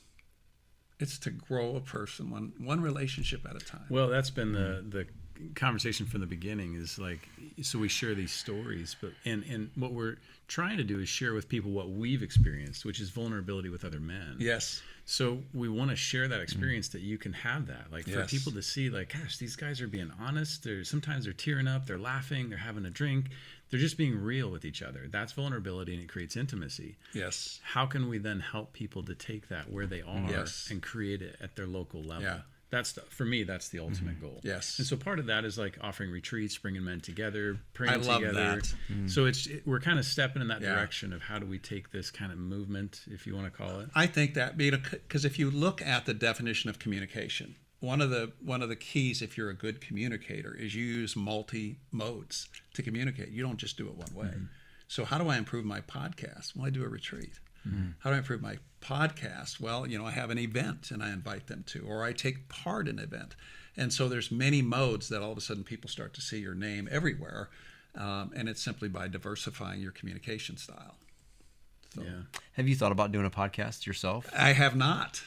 I would challenge you, Larry. I mean, I think that would be really entertaining to watch and just helpful to see you work with somebody who wants to get better. Yeah. And you help coach them kind of on screen. Yeah. So people could watch that. Yeah. I don't think it'd be interesting. Yeah, I think it really You would. can start with Jonathan. Let's not volunteer. Let's see. I've thought about that, but and I'm going to make an excuse, which I tell my clients never to do, right? But I am, because you'll let me. I try to do, the coaching. I have 3 or 4 clients right now, and they're in a role where I probably wouldn't broadcast them, because there's some learning moments that they go through that are a little embarrassing at times and a little challenging at times. But again, it's a confidence relationship. It's for them to experiment with who they are in a safety of a relationship where I don't share anything with the boss unless they allow me to. We do a 360 assessment, and people in those 360 assessments, you get a very good view. You get the perception, and that perception is the reality of how this leader is showing up. And so when somebody tells you anonymously, what do you think of Jonathan's style on this, and they share it, it can hurt. It can sting. But remember, the goal is not to make them comfortable, it's to make them better. And so if you don't get that unvarnished, unbiased feedback, who's going to tell them? Hopefully the boss will. But sometimes that's a hurdle too. So, but I kid you, if I had as much energy as you guys did, right, from a standpoint, and the tools and things, I might, but I don't think it's my niche. I don't think I would be good at it. Yeah, fair enough. Yeah, that makes sense. But maybe what makes me weird makes me wonder. Maybe I will someday. So I'm never going to say never. Yeah. Well, I'll say it's not easy. Like when we started, there are hurdles to overcome. Oh, I bet you there is. All along the way, and then the time when we both have a lot of children, and I'm running a business, and he's a new job. Like you run into all the excuses in the world to just stop. Well, this is why I asked, what do you do now? Because I've made videos before, 2-minute videos, and they're a pain in the butt. Yeah. So I know, and that's why I asked you about this, because this is the good stuff, right? That capturing that and sending it out is a challenge. I wish we had 1,000 people out there rather, that I could see. Oh yeah. Yeah. Well, but to me, that even taps into Mike's creativity. Is like what he did with Dan's the intro. I was like, Mike, that's genius. Thanks. Like, Yeah, that's I incredible. love that. Thank you. When and that's what got me hung on the band, because I'm like, whoa, that's an awesome sound. It is. I played that this morning. I got my kids up, and I just turned it on the radio really loud. I'm like, time to get up. Oh, I saw that. I'm like, is really that funny. Bon Jovi? Who is that guy? Those guys are good. Yeah, Melissa's Melissa's been singing their songs like all week. So yeah. So that's your gift to do, and I know that's a labor, but that's necessary, right? Yeah. I think, and this is, I believe this is episode 15 with you, and there is a threshold that I think you have to get through when you're starting something new, and maybe you would recognize that, but I feel like I think we might have blown through that barrier. Like I feel like the threshold would have been like 10, 11, 12. That was starting to, okay, we going to keep going? This is a lot of work, but then we're starting to get we just keep getting amazing interviews from people, and so we just want to keep bringing it to people, and hopefully and the feedback that we're getting too, like some great feedback. People hear these stories, and we get to hear offline, sometimes online, but we hear how it's affecting people's lives, getting to hear people's stories, and that keeps fueling me. Yeah. Well, one of the things, and you can cut this out later if you want to, but not a chance. I don't want to. Hey, we're in agreement. Too much work. What I see your strengths is I see those people. I don't care if it's 3 people or 5 or 50. They've committed to you. They've given their best on air, right? How you present it out there. I worry about the length that you guys put out there. Could you chop it into sections to where it's bite-sized? Because when I wrote my book, my editors are like, people get a dopamine hit when you give them a good pace and they can finish something and then go to the next. If you give them all words, they're going to get tired. And so how could you chop that in? And the only reason I bring that up is as much as you love this free format, maybe you need to have a section where you get shit done and you want the key stuff, capture that, and then go into the spiel after Maybe that. we just need a music video right in the middle. Yeah. Something like that. Cue. Go. Cue it. Roll. Anyway, just a thought from a guy with ADD, right? Okay. That did not listen to the whole podcast. Listen to the first part, got your section when you talked about your daughter, listen to the end, right? Yeah. That's me. Did you catch the blooper reel at the end? I went all the way to the end of two, and I got a lot of blank space. So Yeah. So I always cheat. I go right to the bloopers at the end, and then I go back and watch I it went later. and looked for it, but I think society's like that. So I'm writing a book, and guess what they tell me? There will be probably 1%, Larry, that will read your book cover to cover. They'll buy it. They'll get you to sign it. That little? Yes. Here's another fact that'll throw you away, and probably your listeners as well. All of us think, just like you asked me, should we have a podcast? Well, of course I should have a podcast. I got a lot to say. Everybody has a book inside them, but less than 1% actually get the point to write a book, and less than half of that 1% publish the book. And the reason why is because it's not easy if you want to create a book that somebody says, well, I'd like to read it. And if you truly put your authentic self into it. It's been a year since I've been working on this sucker. It's a lot of work, Mike and John. And I would never go back. It's like getting your master's. It's like setting up a podcast. It's like going through all this. It's a labor of love to do that. But then you got to think of why you're doing it. And I'll be honest with you, gentlemen. I think I'll take this book and I'll assign it to some of the people I coach. But I'm not expecting, and maybe I'm wrong. Maybe I should say I'm going to sell 1 million copies. But on average, they say the people that go through this, they'll sell maybe 100 copies that write their own book. Wow. Yeah. It's not going to be your first one. It's not going to be a bestseller. Maybe maybe my second one. It's interesting because Mike knows this, and now millions of people know it. But I wrote a book, but I haven't published it. Jonathan. Yeah, it's sitting on my Google Drive. I got to the point of I called a friend. She's edited some books and ghostwritten some books, and I sat down with her and I said, "Hey, here's what I've got," and she gave me the next steps, and I got stuck right there because it's a lot. It's a lot. Of work. It is a lot of work. I can help you with that if you want. Oh no. For a small fee. Oh my gosh. What was that like, that decision when you decided, I think I want to write a book? Yeah. Like, did you get to a point where you were ready to do it? And I mean, you obviously did, but Well, my gift, my weirdness of communication and significance has captured stories my whole life. I was reading through, I would write something about my children when 2005. So Amy would have been, my youngest daughter was about 7 years old, and I'm writing stories about her on the trampoline, and I'm reflecting back on it and how rich that is. Well, I used to write stories about leadership because I used to think, hey, I'm going to use this style when I become a manager. I'm going to learn from that. I'm going to use that. I'm not going to use this. I'm going to use this. And so I had a lot of stories that I would keep. And I always wanted to write this book. And then there was one person at Emeritus. His name is Kelly Wiesler. And Kelly's my cousin, by the way. He's a senior vice president. He runs a group. And he said, Larry, you ought to write a book about your sayings. It was that one comment that's like, it's time. Because he said that about a year before I was leaving Emeritus. And he said, you ought to write a book. And I'm thinking, damn, there's one person that would buy it. Do you see? It was just one person, and that's chapter 3, I think, the power of one. One other person that says, just like you. I'll probably have a podcast now, Mike, because you said so. yeah, have fun editing. I'm thinking, You're welcome. I'm gonna hire somebody For a small Plus, fee. we're also, yeah, we could trade some. Yeah, we could trade. talk. Yeah, we talk after. But I love it. well, anyway, I just. Do you have your book with you? I do not. The Okay. book is published. I'll send you, since I've seen your work when you insert things, but I'll send you a link. I have a newsletter about the book that's coming out. And part of marketing it is, I actually did a survey of individuals to say what book cover they liked. And so the latest survey on LinkedIn, it showed 4 book covers that my editors had put together. And they said, Larry, you choose and survey some people. And so I have an author community, and I have subscribers, a couple hundred subscribers out there that they weighed in, and 114 people said they liked this cover, and they said why. And so they put it all on there. And so I'll send you some of that data and use it as you see fit. That might be interesting. That would be well. I teach a graphic design class, Oh. so from like the cover, that would be interesting to see why people chose that. Yes. For my kids. So. Oh, it was great. And the feedback, in fact, one of the cover that had the most votes, somebody said, that looks a little too self-helpish.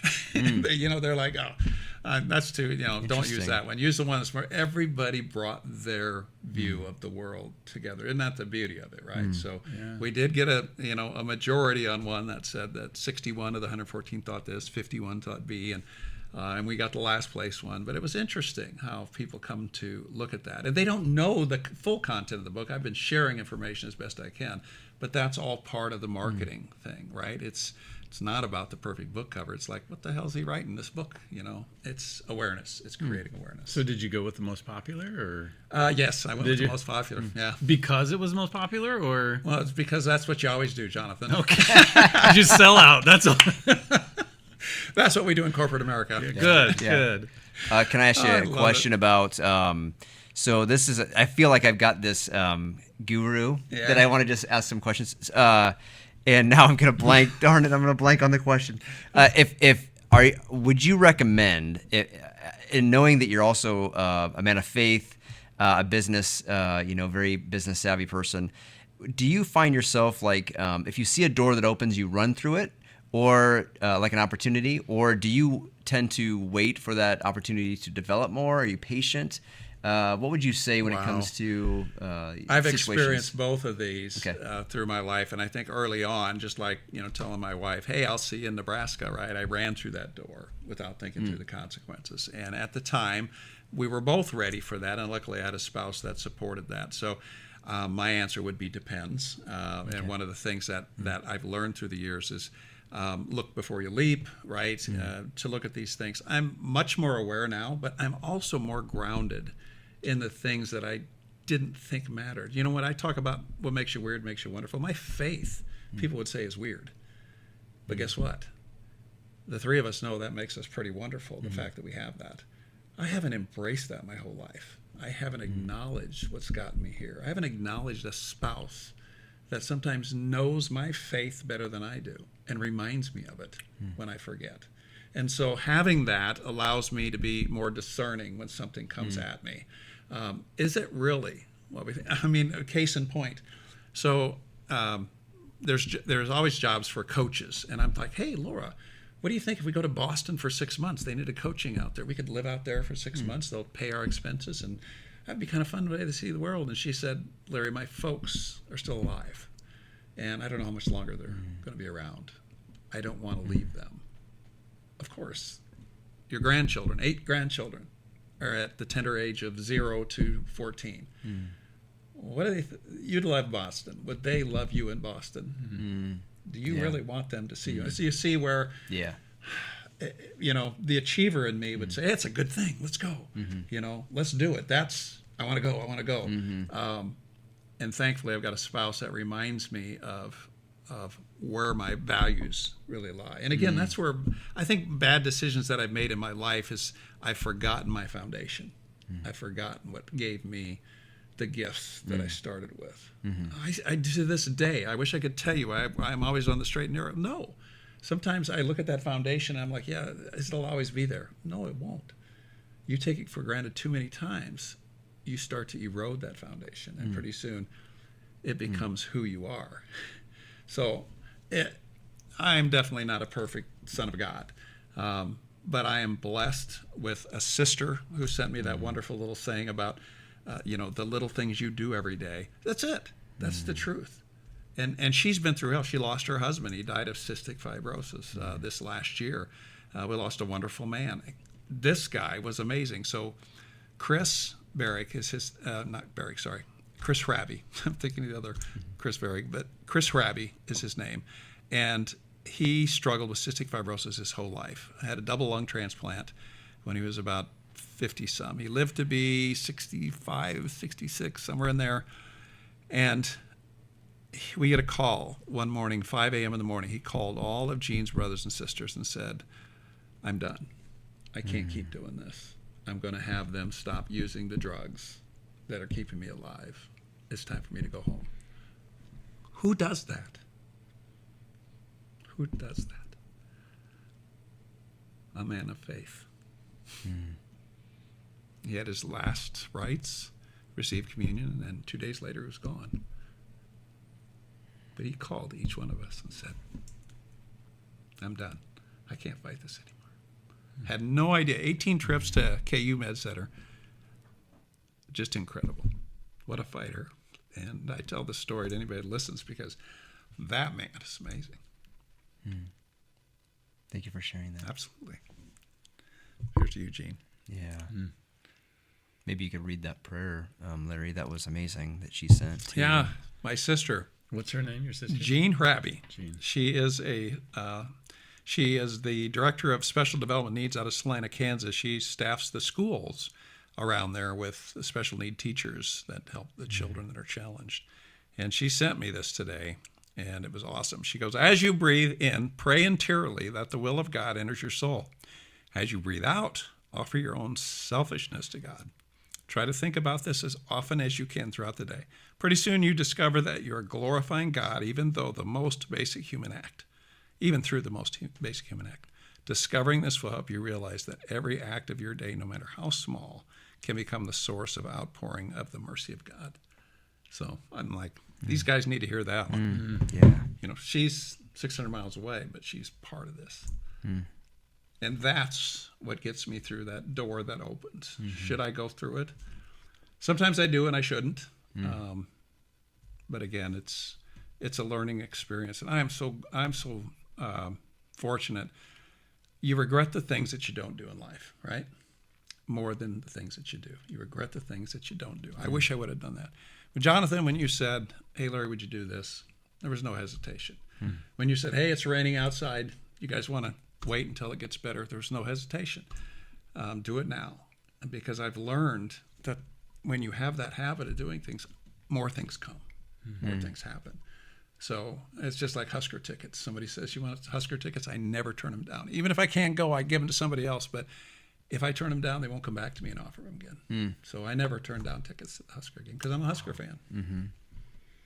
So talking about life and death and success and all that, what, if it's not too big of a question, but I'm going to ask it anyway. I dare you. You know, now that you've got grandkids and all that, like, what do you want your legacy to be when you leave this world? Yeah, I've done so much. Yeah. I don't know if I've done so much. I want my legacy. I know exactly what I want my legacy to be. I want it to be what I saw in Tony Keiter. I want somebody to recognize not the wealth that I accumulated. That's stuff. I want them to recognize the wisdom that was acquired. Tony, bury the dead. Kid, you got problems. I put several quotes from him in my book because they were so basic and so relatable that, Jonathan, I hope if I'm gone tomorrow, you bring something up that I said that impacted you in a positive way. That's what I hope. I hope my grandkids remember Grandpa not because he drove a fun car. That's what he did. That's not who he was.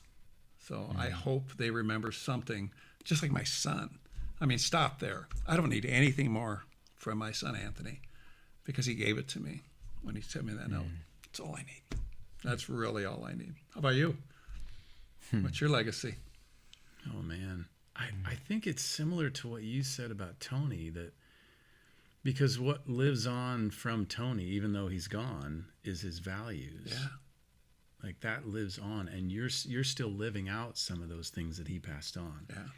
So the same for me is like, specifically to my children, but other people in my life, family, friends, is to carry on those messages of like, don't stop fighting. Yeah. For your own salvation, for the goodness of other people, for things that are beautiful. I just talk with so many people on a daily basis that struggle with life, with the trials that they run into. So maybe it's just that encouragement of like, don't stop. You mentioned something earlier about being sinful, and we all are. We all go to confession. But Father Jacques Philippe says, don't give that sin any more time than it takes to confess it. Yeah. And it's gone. Yeah. Any more time than that you give it, like you're taking away from moving forward. Yeah. Like those are the things I think, just my own understanding, like you said, the wisdom that you've received from God that I want to share with people. Yeah. Like if they remember those things, because they don't point to me. Yes. They point to him. Yeah. So I think you caught me off guard, but You did pretty good. Yeah, no pretty good up kidding. front. Another gift that you have, Mike, and we asked you the same thing. I would just say ditto for what Jonathan said. That's a tough question because you're asking like. Well, you asked me. Yeah, but you're the interviewee. yeah, you agreed to this crap. That's my job on this. Whatever this What is. we're paid so highly for. Will this be a blooper? I don't know. Probably. Well, if I edit it, but it's a tough question because it's tough to like talk about yourself in a positive way. Yeah. For that, that's how I feel, and so is it a humility? Is it a false humility? Like what? I mean, I've read books and I know you know what I mean? I know like I could say something, but do I believe that or is it, so that's why I knew this would be a tough interview just because I think that you call out the best of somebody and you call somebody to believe in themselves and that's hard for people, if you don't. Yeah. And so I could fake it, but I don't. That's a great point. The height of inauthenticity. I get it.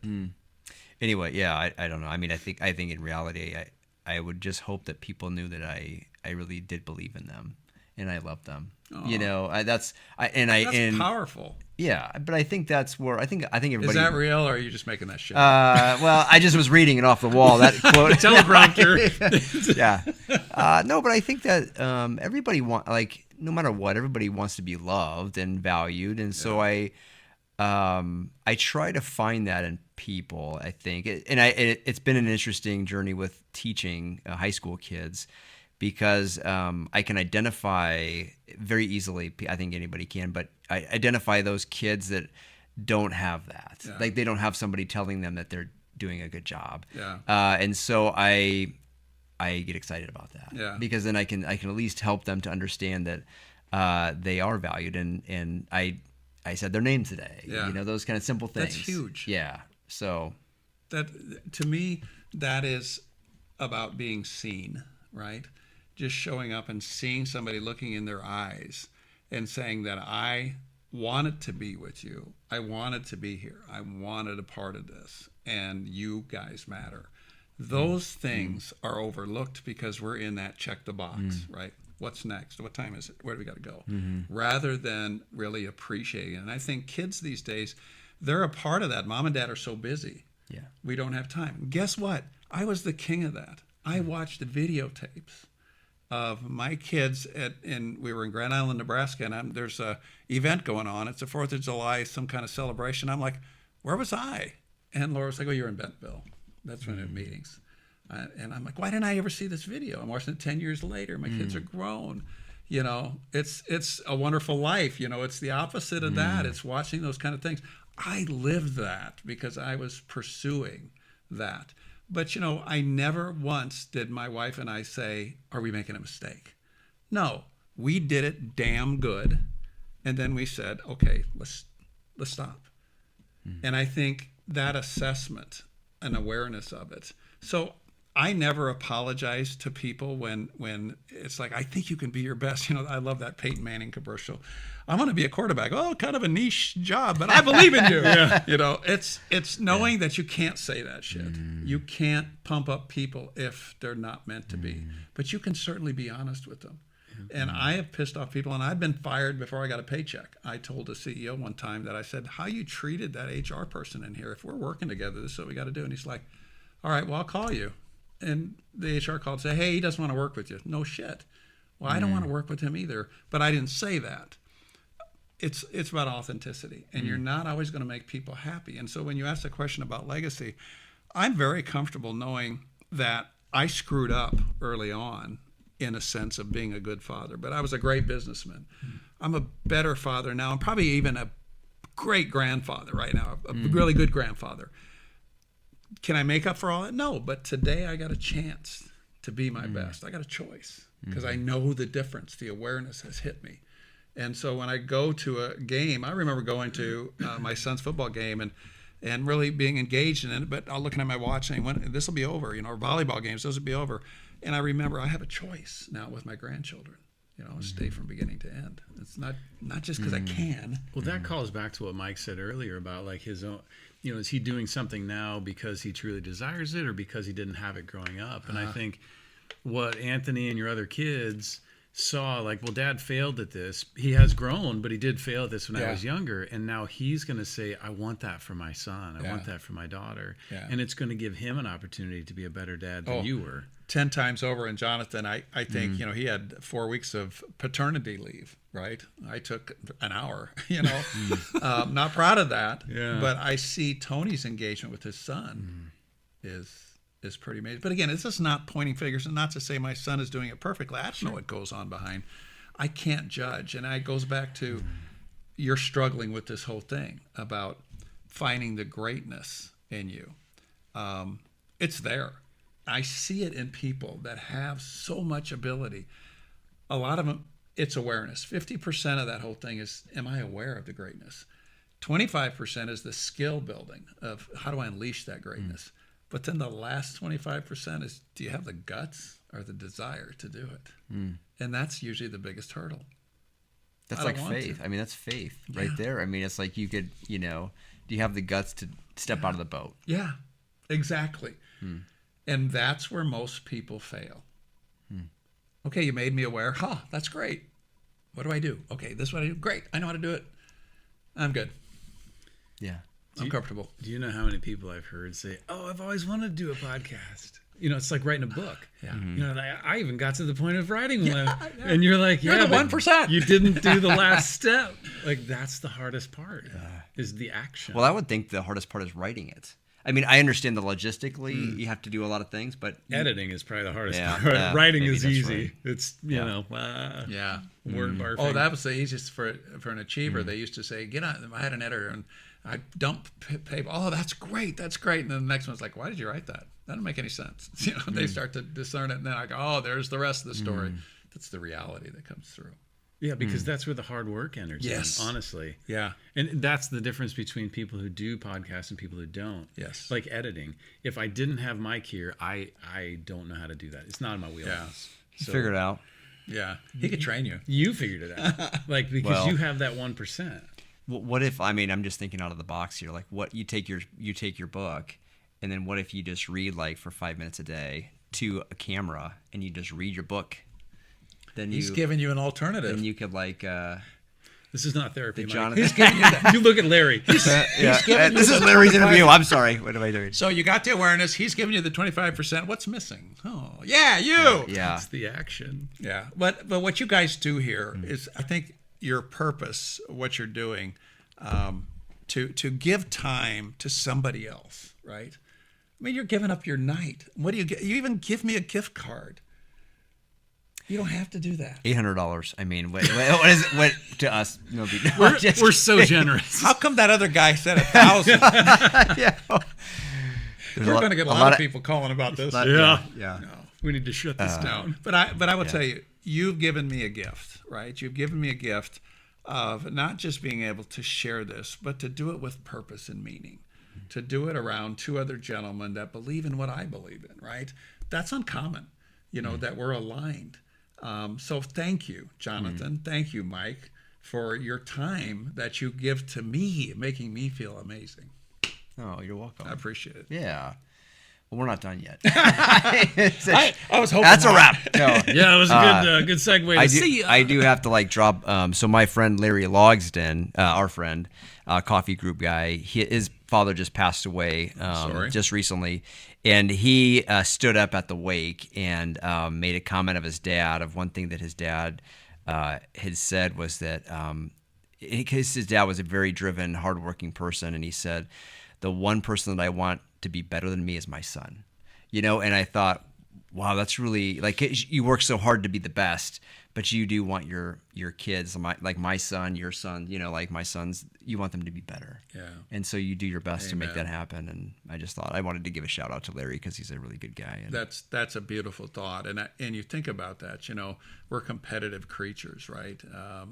Limited amount of resources. And as males, we pride ourselves until it comes to our sons.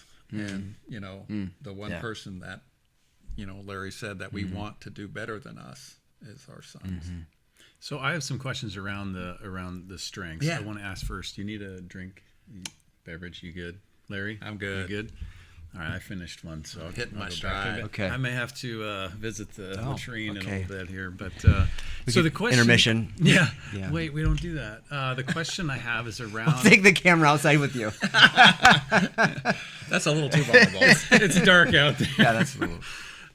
So around the strengths for people who don't know what StrengthsFinder is, Yeah. because that's your primary tool that you use. Is Yeah, it's one of the primary tools. Okay. It's the one that I use to gain self-awareness Okay. of the individual. So I've always done that from a business perspective. When a new customer walks in, is to do like a needs assessment. Absolutely. Just where are you at? What are you looking for? How can I help? Yes. And it's kind of how I see those as tools to say, let me learn a Absolutely. little bit about you, and then I can use this in an organized way to help you see some ways that you can improve. So at a high level, what are those, and how do people utilize those or understand them better? Absolutely. No, delightful question. So when I was at Emeritus, backing it up a little bit, we actually used strengths at Walmart, but we didn't call them strengths. Okay. Sam Walton used this term, do whatever you're big enough to do.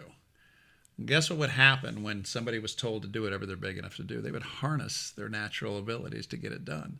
So when I heard that the first time, Sam goes, well, why can't you take the dog food that you're out of stock and go get it from Kmart? Before he left the store, I went over there and I'm buying all the dog food, bringing it over there and dropping it off. I was executing. Well, I come to find out that people would also call that running with scissors. Be careful, Larry. And so when I went to Emeritus, they're like, hey, that's great that you're making all these assessments, but are they, correlated and construct and validated? And I'm like, what the hell's that? So you got to be careful because you're doing whatever you're big enough to do. And by the way, I would tell my kids to do that. And they would remind me as they had kids, don't tell your grandchildren to be as big as they can be, because toddlers will do that. They'll do it in a negative way. So that was where I first came about it. Well, fortunately, I worked for Emeritus, and on our board was the CFO for Gallup. And he said, hey, Larry, you really ought to take a look at what we're doing. I like what you're doing, but why don't you take a look at the positive psychology of Gallup strengths? And that's when I ran into something that I'm a board member for Clifton Strengths Institute at the University of Nebraska, and I was an inaugural member, and they haven't kicked me off yet, but we're helping students understand their natural awareness. So every student that goes to the College of Business at UNL gets their strengths. UNK, I'm also on the Dean's Advisory Board, and they're implementing strengths. We did a workshop with all of the professors there. And the reason why is because it's one of the simplest constructs. I've done Hogan, I've done Emergenetics, I've done Predictive Index, all of them. They're a little more complicated, and at $59, they can kick me out as a consultant and keep doing it.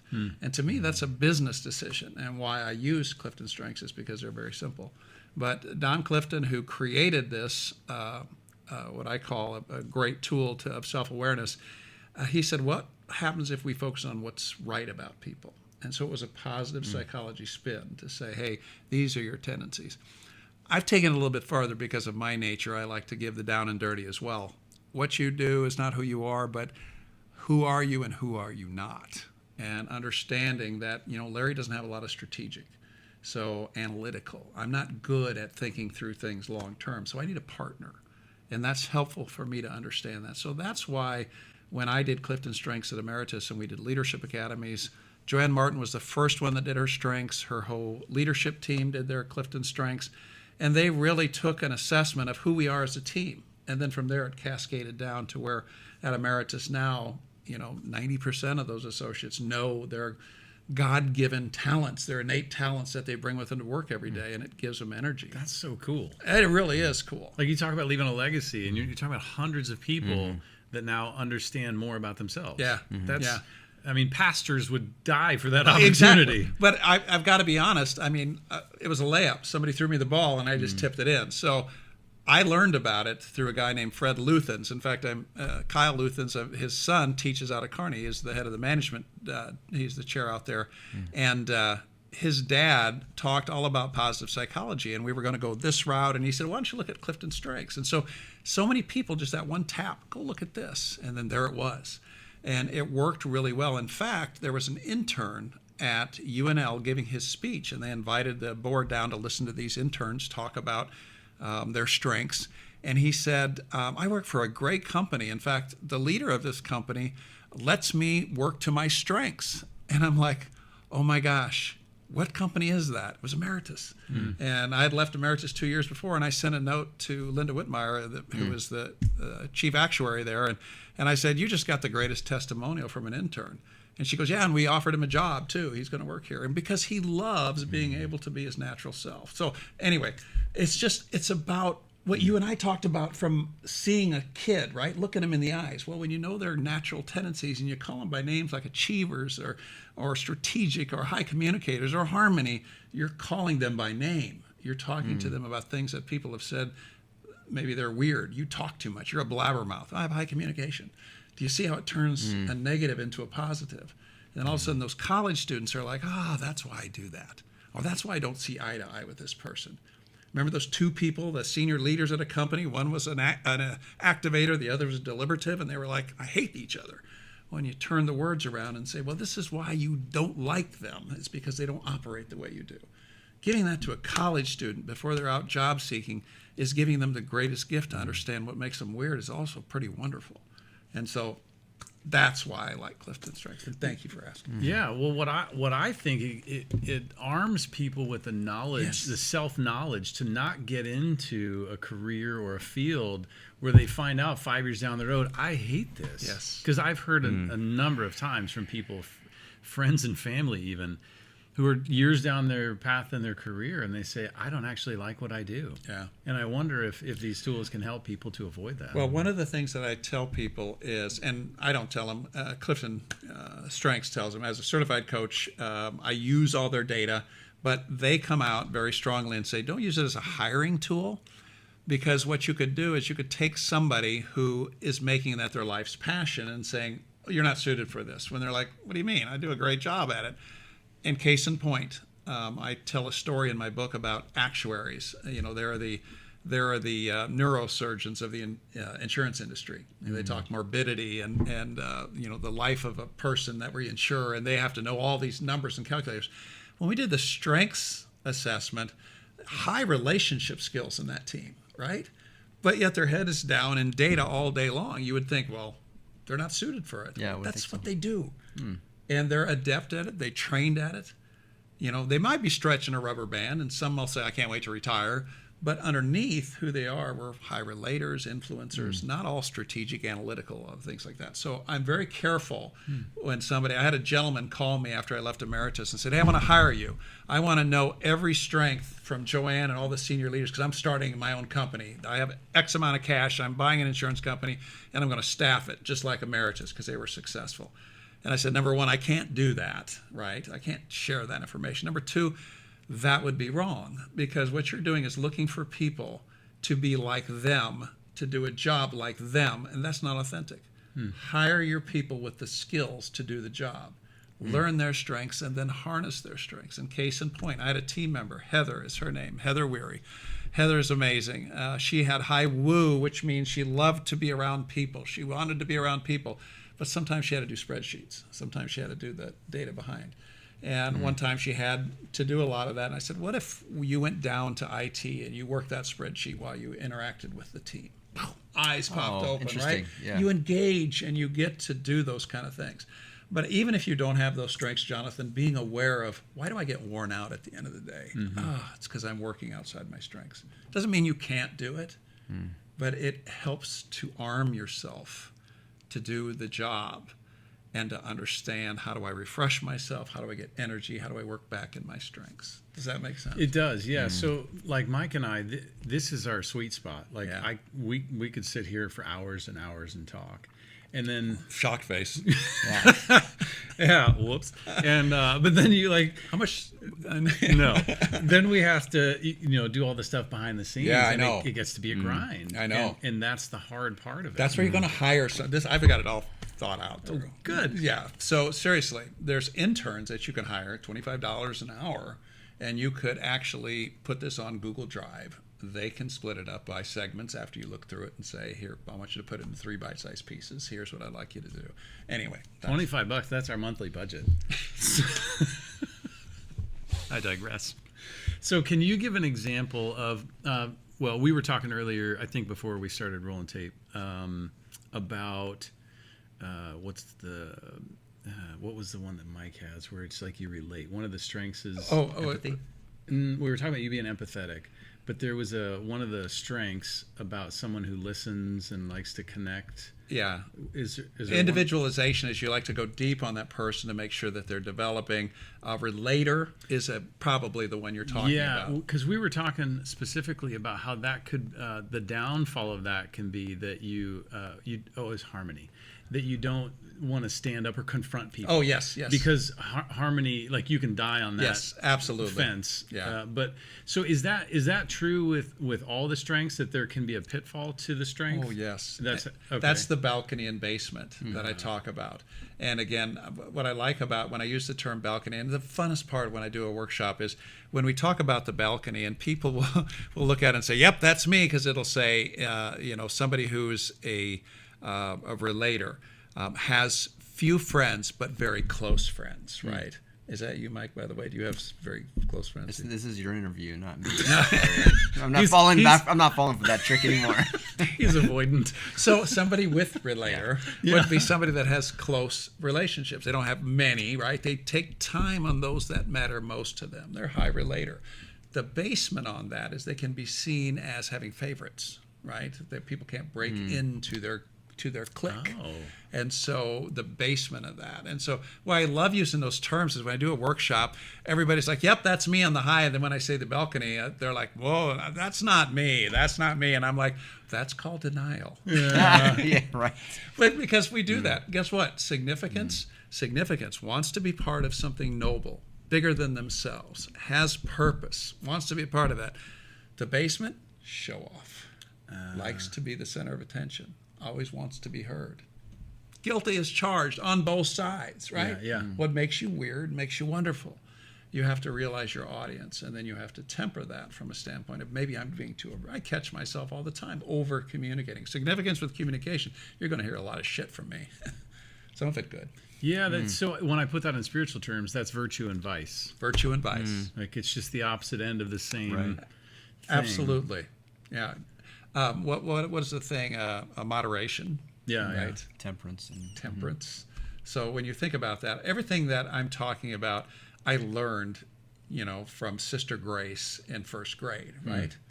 How to treat another human being, how to respect the individual, how to serve another, right? Those are the things that we learned early on, and they all come back. And the problem is we've overcomplicated it. I've read communication is best at a 6th grade level. Right, when you speak to people and you speak at a 6th grade or write at a 6th grade level, not because we think they're dumb or they can't handle it, it's because of the impact. It's because we want to get their attention. It's just like me slowing my pace right now.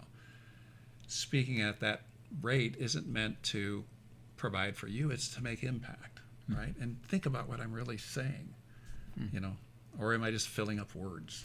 Well, I think that's what Jesus did with parables. Like he used stories, and he said that because the apostles pulled him aside, and they're like, "Why aren't they understanding?" He's like, "That's why I'm using parables, because then they can understand, not because they're stupid, but like to put it in a context in a way that's relatable to them." Yeah, every time, I think about all the sermons and all the readings, everything that's in there is relatable to today's world, whether it's the Christ-filled world or a secular world. There's a connection. So the to go back to that example with harmony. So because I think we talked about that off camera before we started rolling. But someone who has harmony as one of their strengths is that they. How would you describe harmony in a positive way? Well, I can tell you well on this one because I have harmony as my number one. Oh, shoot. Yeah. You're not going to like the follow-up question, but go ahead. No. I love it because I used to be like, I have harmony. I'm Larry and I have harmony. Hi, Larry. Thanks. I'm Larry and I have harmony. Harmony gets things done. I'm able to compartmentalize the emotions, remove that, bring data into the equation and get results. That's what harmony does. Okay. Now, if I don't use it properly, people could see it as weak, indecisive, go with the flow. a pushover. I don't allow that. And I learned that in running Columbus, Nebraska, because it was overwhelming. And so instead of managing 300 people, I managed 7 assistant managers, and I did it with data. And I would keep track. And I made a simple process of what did the store look like when they closed? Did they do this? Did they do this? The great assistants, the one to go on, one of them went on to run a region of 300 stores. It was Kyla. She would find that book and challenge me. I think I did better on this one. The assistants that needed help, they didn't want to know where that book was at. I had to bring it to them and say, hey, you rated a 6 out of 10 this last week. Tell me what's going on. So I used data because my harmony wasn't one to, as we were walking around, to call out and say, hey, Jonathan, what the hell is this? This isn't right. I couldn't do that. One, I didn't think that was right to coach in public. But the other is my harmony would resist that. What's your follow-up? Well, so for myself, You see my executor. It's like trying to control the yeah, conversation. just telling me what to do here, Larry. Yeah, sorry. I like it. Thank you. May I have another? No, so I used to despise conflict, and I don't like conflict. But what I learned was how to step into it. How? What do you do? Well, it's the awareness. Yeah. So now that I'm aware, before, like, I wanted to tell myself I wasn't avoiding conflict. I was lying to myself. Yeah, you gave yourself an out. Yep. And so I said, I'm like, I'm just busy. I can't call that angry customer back. I'll get to it justified tomorrow. it. 100%. Yeah. And something shifted for me maybe 7 years ago, where I became more aware of, like, no, it's been 3 days and I haven't made a phone call. I've made a lot of phone calls in the meantime. Yeah. So now when that comes up, and there was a period of transition where it was it was uncomfortable. I bet. But I faced it, and each time I faced it, and this is where it comes down to virtue, like virtue is a habit that we repeat. Yes. And it's a muscle. It becomes easier every time we do it. It doesn't make it easy. It's like going to the gym. Yes. Lifting those heavy weights isn't easy this time, but because I've been doing it and growing the weights all along, I can do this. It's natural. So with confrontation, it became the same way for me of saying this is going to be uncomfortable, but like, and this is how now I teach my son, or 2 of my sons that worked for me. I get to teach them, like, this is how cool. I deal with it. Like, so I say, what's the worst outcome? And if I can face that worst outcome, I can walk right into this door. Yeah, I'm emboldened because of that. Okay. So I've learned to not circumvent it, but to walk through it. Yeah. Because I learned that years ago, that courage is not the absence of fear. It's acknowledging the fear and doing it anyway. Yes, knowing you can get through. So that's what it became for me. I wanted to avoid the conflict, but realizing it's not going to kill me. Yeah. I wanted to bury my head in the sand and just wait for it to go away, but it always made it worse. Yeah. It just, You know what? festered. I credit harmony to my ability to be a great manager. It's what got me promoted at Walmart. My harmony. Think about it. You would think, well, running a store, you have to be decisive and you have to my way or the highway. Just the opposite. Harmony was ideal because I had so many people that had so many great ideas. By not inserting my ego, allowed them to raise themselves up. It was perfect. My emotions were negated so they could come in and fill that gap. It's one of the best strengths for me. So that's why I love the strength of harmony now. But I had to learn that, because remember I told you about significance. Some of my teammates said, "What good is that?" I'm like, "Oh, I don't know." I was like you, Jonathan, and I love how you're teaching it to your son. By the way, all my kids have gone through the strengths assessment, right? You think of eHarmony and all these dating apps. That's all it is. It's a psychometric test to say, how do you think? And they're pairing people. Danger, red flag. Again, if you wouldn't hire using this assessment, why would you date using this assessment, right? Because you're predetermining that you guys should get along. Well, guess what? That doesn't talk about your core values, your upbringing, your foundation. It simply talks about your tendencies and how you look at things, right? So I don't know. I've never been on eHarmony, can't say that, but I just don't like that concept of taking an assessment and replacing something as natural as getting to know another person. So how do you walk someone through with, it doesn't have to be that particular with harmony, but when you assess with a client of yours, you know, this is a strength of yours and this is going to be the, whatever you call that vice version of it. Like, how do you walk them through to living in the strength. Absolutely. Because this, I think people will be listening and watching this, looking at it from a business perspective, but also from a spiritual perspective. Like, Sure. you're about to give us an answer that says, here's how you walk from what you don't want to do, which, Yeah. Paul's always like, why do I do the things I don't want to do? Yeah. Like, how do we walk from that into the things we want to do? This is where vulnerability and humility is so important. One of the key gifts of being a leader, whether it's in the family, whether it's in the faith, whether it's in the workplace, is being able to get feedback. Chapter 5, feedback is a gift. I'm sorry, it's been ingrained in me for this. Chapter 5 from what book is this now? Oh, it happens to me because you put a little red. Yeah, right. Yeah, it'll be up right now. Yeah. Right here. No, so, but feedback truly is a gift. So the best thing to say when somebody tells you how they really feel or how they perceive you is thank you. That's the only thing to say. We used to have this, and I'll get to a roundabout way to get your question there. But I had an assistant manager in my first store that I ran. And in the textbooks, they say, Larry, you need to teach your people that it's okay to have a sidewalk talk. Sidewalk talk is when somebody says, let's go to the sidewalk and take our disagreement outside the store, away from the customers and away from the associates. And we're going to clear the air. That's the rudimentary, that's a very simple way of saying feedback.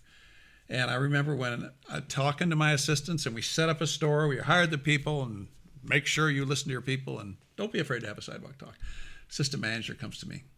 I need to talk to you. Can we go to the sidewalk? I'm like, shit. Imposter syndrome. I go out there, and this gentleman, I write about it in the book, and he unloads, and he says, you have a favorite, and I know it, and then you're giving, I'm like, oh, he's right.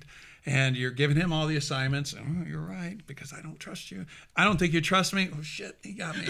And he's listing all these things is his perception of me. And it's his reality. It's who he sees. So he's given me a 360 assessment, which I'll get into in just a second, in real time. And I'm sitting there and I'm thinking, I shouldn't have bought that pickup. I got to tell Laura, I don't know how to do this job. I'm really failing as a manager. And he's unloading on me. And then he takes a breath and he said, you really believe in this sidewalk talk. I appreciate that. Thank you. And I'm like, you're welcome. Wow. And he goes, let's go inside and we'll finish. And I said, hold on a second. Thank you. I didn't know this. I said, we can work through that. Oh, yeah, I know we can. I was just frustrated. I'm having a bad day. And I said, thank you for telling me that. We got along great after that. I didn't inflate him higher than he was. I was more honest with him. Yep. Here's why I don't give you this stuff. I don't trust you because of these habits. And I remember my boss, when I said, this assistant is good, but to this point, and he said, have you told him? I think so. Have you told him? Does he know how you feel? Does he know your perception? Oh, geez. Could it be that simple? Honest relationship. Tell him what you want. So today I use a 360 assessment. I use a company called Korn Ferry for mine because I think they're built on a construct that's amazing. But they use real world. They use leadership behaviors like trust, communication.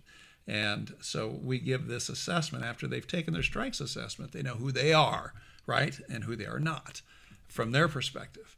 Now let's see how that shows up in the world around them. And so we ask your peers to give you a 360 degree. That means all around you, your boss, the people who are beside you, your peers, your direct reports get to say what they think of how you're doing as a leader. And in there is where the feedback, the honest, unvarnished feedback, like that assistant gave me on the sidewalk in Iowa Falls, that's a gift. And so they get this gift back. And many times there are like, wow, I didn't know that. Good to know. Or there's I wonder who said that. Don't worry about who said it. Is it right? Is their perception? Because their perception is a reality. And that's who you are as a manager. And that's what we do the next step after they understand who they are themselves. Does the world see that? Because the world might say, I didn't know you had those strengths. You never use them. Did I answer your question? Yeah, that can be hard to receive that feedback because we don't perceive ourselves how they do. Yes. And I read an entire book on that once. I had a therapist give me a recommendation on a book because I said, how do you agree with something that you think is horseshit? And so she gave me this book, and it was exactly that. It said, and I'm condensing it down to a soundbite, but if you put yourself in their shoes, you can agree with them. Yeah. Like you can say, yeah, I would feel that way too if I were you. Yeah. Because if I had walked in your shoes, meaning all your baggage of how your parents treated you and your last job and then Guilty. what I did to you, I would feel the same way. Yeah. That doesn't mean I have to necessarily agree that what I did was wrong. Right. But it gives me perspective that's valid, because that is their perspective given all their life circumstance. Yeah. The value of that is not just the feedback that you get, but it's also the culture that you're building. When people can say honestly what they think about you as a leader, and you to come back the next day and say, thank you.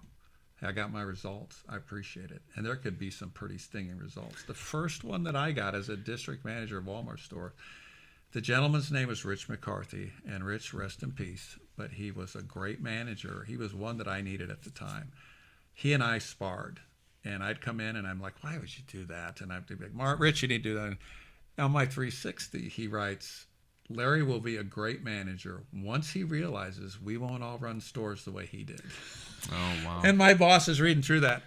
What's this guy? He signed it. It's Rich. And I'm like, that's Rich. And he goes, well, what's he mean? And I'm like, well, he's, he doesn't understand. And my boss looks at me and he goes, you don't understand.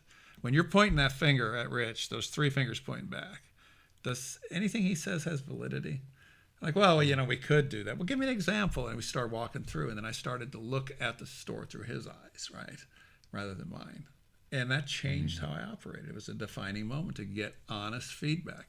Because the other managers, they would say, Larry tells a lot about how he ran his store, and that's all they'd say, because they want to piss me off, right? He told us a lot about it. Well, Larry's a good manager. That's the danger of being that guy that goes through every door, right? Mm-hmm. Nobody wants to work for Superman. In fact, they despise Superman. And they don't care if Superman falls once in a while. Do you see how dangerous that is? To be that guy?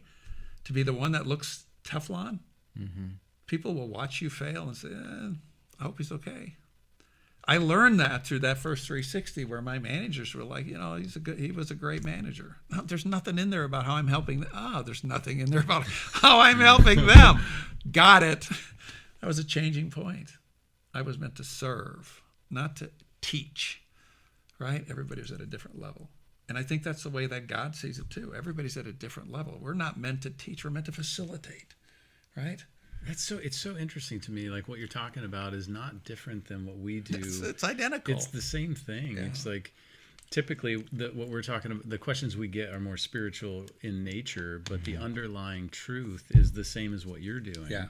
Like my son that works for me the other day pointed something out, and he said, I don't think that's fair, like what as a boss. He's like, and this is tough because you're my dad and you're my boss. And I had enough humility, just enough to say, I need a timeout on this one. I need to make a phone call. Great point. And so I said, can I come back to you on that? I just need to get some outside perspective. And I called a friend who he has 150 employees. And I said, hey, here's what was presented to me. I'm new to managing because I've always just been self-employed, not employing other people. And I said, here's what was presented to me. He said this, and I'm thinking maybe there's some truth to that. And he's like, oh, yeah, we've been doing that for years. Yeah. And I was like, oh, man, I got to eat some crow. So I went back in, and I'm like, you know what? It makes sense. I appreciate you presenting that. And, yes, we're going to implement that, and here's how we'll do it and when and all that. Like, I grew from it. But the pride in me wanted to say, like, who are you? Yeah. Like, I've been doing this for a dozen years. Like, don't tell me how to do it. It's you can't talk about egoless leadership. I've seen books about that. No, I've seen books on, loving people. Well, it is truly about caring about people, just like you would your fellow man. But you don't give up who you authentically are. And so if you truly believe in something, you can fight for it. I taught one manager one time who was he was high harmony and very risk averse and conflict averse, right? Sometimes when you deal with people, there's going to be people that stand up, and if you don't denounce it, you've approved it. You have to be very careful with that. And so when something comes up, and I use the term, have you ever thrown your keys? And so if you ever think of a manager that had the big ring of keys right there, makes a lot of noise when you throw it on the ground. And I said, try this. I said, I want you to say, doggone it, because I couldn't get him to swear, right? So I just say doggone it and throw your keys. And he threw his keys, and all the people are like, what's wrong? And it's, you have to sometimes assert yourself to the point where this won't cut it. This is not right. Otherwise, people will push you over. So when you go back to harmony, that's what I did with data. Data was my throwing the keys, right? It's setting a tone. Yours was, hey, wait a second, let me go find out. You interjected with logic and rules. that kept you in charge, but allowed you to make the right decision. That if you would have acquiesced without doing the data, you would have been a pushover. Is this a model you could use with your family and wife? And not that we need to do that. I need to do that. So, yes. So I put all of my management on planners. And I remember talking to my wife about a planner, and she said very firmly, I am not one of your managers. So I don't use this per se, but at the same time, you talk about the need for a collaborative partnership. It's no different than the people you depend on at work. And that's where the psychological safety, saying what you mean, respect for the individual, serving each other, egoless leadership, all those types of things. I've given a lot of lessons. In fact, my wife wished I would run those lessons better at home than I was talking about it with my managers, because they do make sense. They're built, they're founded in what's good about people and about caring about another. There's no shortcuts when you deal with people. The most complex thing about work is people, right? That's the biggest variable there is, because you can't read their mind. Well, at home is no different. And so open door policy, sidewalk talk, do you talk about those kind of things? My wife and I sat down and did a 5-year plan when I was in the middle of it with Walmart. And it was actually a 10-year plan at the time, and it had 3 paths on it. And one of those paths was to continue with Walmart. 2 others were not to continue. One was to get into the financial business, work for an emeritus as a broker or something like that. The other was physical, buy a health place or something like that. And I ended up teaching at emeritus and going to the gym a lot. So 3 paths on there. So when I coach people, I talk about, where do you see yourselves in 5 years? I always ask people whenever I meet them, where are you going? Where do you see where this going? And I always do that because a lot of times there may be a vision that's crystallized, or there may be, we're just doing this. We'll see. But when I ask them where they're going, then I say, well, are you going to get there? What's the plan? Right? And I start to push them. And that's the uncomfortable part, because that's the aspirational part, right? That's where we dream.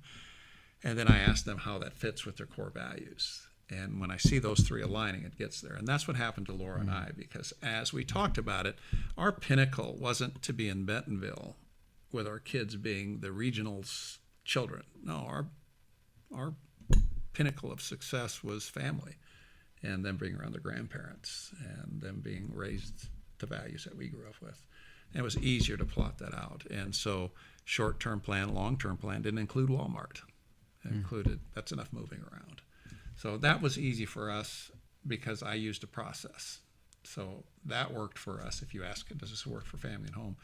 My wife and I did. Now we created another 10-year plan, and it's a little scary because you start talking about your own mortality when you start going out there. Yeah, right. And people would say, I did a workshop one time, and I had a gal who was pretty verbal, and she said, Larry, my God, just live a little. Quit planning all this stuff down. And everybody's like, yeah, we agree. And I'm like, oh, that didn't go well. Yeah. I mean, I think if you enter into that conversation, you have to be willing to take the arrows. Yes. You can't be like, I'm the only one that's right. Yes. So you have to be willing to do that. The other question I had was, do you incorporate like visualization? I know athletes talk about visualization, and I believe that it's true. I mean, you can maybe speak to it, but if you relive something in your brain, in your imagination multiple times, like I've seen that the Blue Angels will sit down at a table and go through every step of their, training protocol. Do you believe in that? Is that something that you utilize? And if we need to take a break, I mean, no. I know you want. He's so excited to answer this. I got to tell you about this one. This one I could speak for years on, because visualization is part of every day. So I ask my clients when they set their plan, a lot of people have task lists. And I said, that's great, but what's the context? Where is that task list going to happen? Could you visualize your day for me? And so put out what's going to happen at 8 o'clock, 9 o'clock. They're like, oh my God. But once they realize they put that down, it's more likely to happen if you visualize it. Now, think about this. There was a study done with athletes shooting free throws. 10 athletes actually went out and shot free throws for 2 weeks. The next group sat in a room and they visualized shooting free throws for 2 weeks. Didn't touch the ball, just visualized everything, talked, walked through proper form. The third group didn't do anything at all.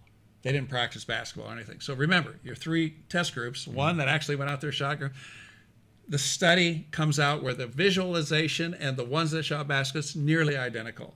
The ones that didn't shoot failed by about 5%. Not a lot, but they were tailing off. So visualization is good. Do you remember a high jumper by the name of Dwight Stone? Dwight Stone was an Olympic athlete, and every time he would get up, this was in the 70s, Dwight Stone, Olympic record, world record holder for a long time, he would come up to the high jump pit and he'd be like, Oh. Really? Wow. yeah, every time he came up there. And that was really the first cognizant effort of visualization in sports. When I played football at Kearney, we listened to things. Imagine yourself making the tackle. And it was hokey at the time because it was new. But we were visualizing, and we wear headphones, and we would sit there. And this is 30 years ago. We were visualizing playing sports, playing our game, sitting in a locker room before the game, thinking about executing our job to slow our breathing and our tempo. So visualization is huge. Okay. What the mind reflects on and rehearses becomes the inclination of that mind.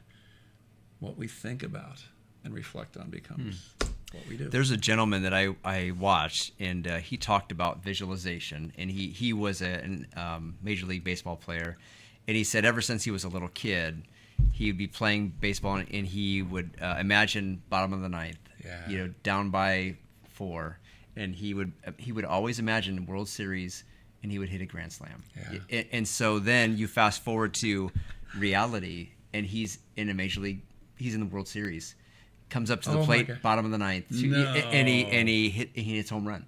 So it's like, and he talks about that visualization. That's beautiful. It's amazing that your brain can't differentiate necessarily. No. Whether it was really happening or not. Absolutely. And I think that goes back to the question you asked me. You said, Larry, you do these things, and what do you tell the people that maybe don't have some of the opportunities and things you do? It really came down to that. I didn't think there was any other way than to work X amount of hours in a day. I didn't know that working 100 hours setting up a Walmart store was crazy. I didn't know that moving my family in 24 hours or leaving them there and moving myself in 24 hours was not the norm. I didn't know that because that's what I envisioned and that's what I saw. And I saw the results of that. Now, that can be harmful or it can be helpful. So when you think about that, visualization takes on the tone of who you are, right? How you see the world. And that's why we're where we're at today. And people say, I cannot believe that they do this. I cannot believe they do that. Well, that's how they're built. That's what they grew up with. They don't see what we have. And that's why so many people, when I come out there, there's this feeling of, Larry, you don't understand. And I remember at Walmart, we were really trying to push female leadership. And we were getting challenged by labor unions and by outside interests that said, you're discriminating. And one time I had 5 female store managers in my district of 8 stores. And so Walmart said, Larry, you need to put on our next Women in Leadership Conference. And this was back in the 90s. And so I pulled my team together, 3 males, 5 females, and said, hey, everybody's coming here. We're going to do a workshop. We need to get the best speakers. And so these 5 females and 3 males went out, and we had, some state senators and the governor, and we had, they pulled these people in, and we had a nice workshop. And when we were done, all the feedback said, you had 1 female speaker. Where were all the female leaders? And I went to my team, and I'm like, oops. But that's the way we thought, right? And they all said, you said get the best. That's where we were at the time. We were built on that level of cognizant behavior. That's all we knew. Yeah. Right? And so that was a learning. And I'm like, the next one will be much better. Is that a wiring thing? Or are you wired that way initially, like DNA? Or is it a learned experience? It could be a little of both, right? Okay. So growing up in the Midwest, when I hired a store manager, if it was a female, I would bring the male in if there was a male counterpart. The reason why is because I would explain that if they had a family, she has 3 jobs. She has running the store, she has the children, she has him. And this day and age has changed a little bit, but back then, that was how we got the 5 managers. We made the male a partner, and he understood that like being a doctor's wife, there's going to be sacrifices made because she's going to work more than 40 hours. So that was conditioning, right? But it's because we grew up in the Midwest. And the East Coast, they didn't have some of those issues I was dealing with, right? In the East Coast, it wasn't that way. It was more of wired nature or nurture. But I will tell you, I've seen both where, they work in a certain subset of this is my strengths, these are my talents. If the why is strong enough, you can overcome that, even if you're wired that way. If your why is to say, I really want to write that book. I'm sorry, publish that book. Did I answer your question, Mike? You did, yeah. It's yeah. So how are you still struggling with this concept of where I come across as anybody can, even you can run a Walmart store? Tell me what you're struggling with. What am I struggling with? Or questioning, or ask a question about it. I guess here's where I get hung up. Here's where I get not that I not hung up's not the right word, but here's where my brain goes. I have never really cared about money. Yeah. And so the desire to work so hard to be successful doesn't interest me. To be successful financially. Yeah, I don't know that. No, that's good. You know what I'm saying? Yeah, I do. I do exactly know, because I struggle with this the opposite way. Do I have enough? Think about this. Sure. You and I have a unique perspective on it. And you think about how you were shaped. What shaped your view of money? Was it family? Was it circumstance? Was it?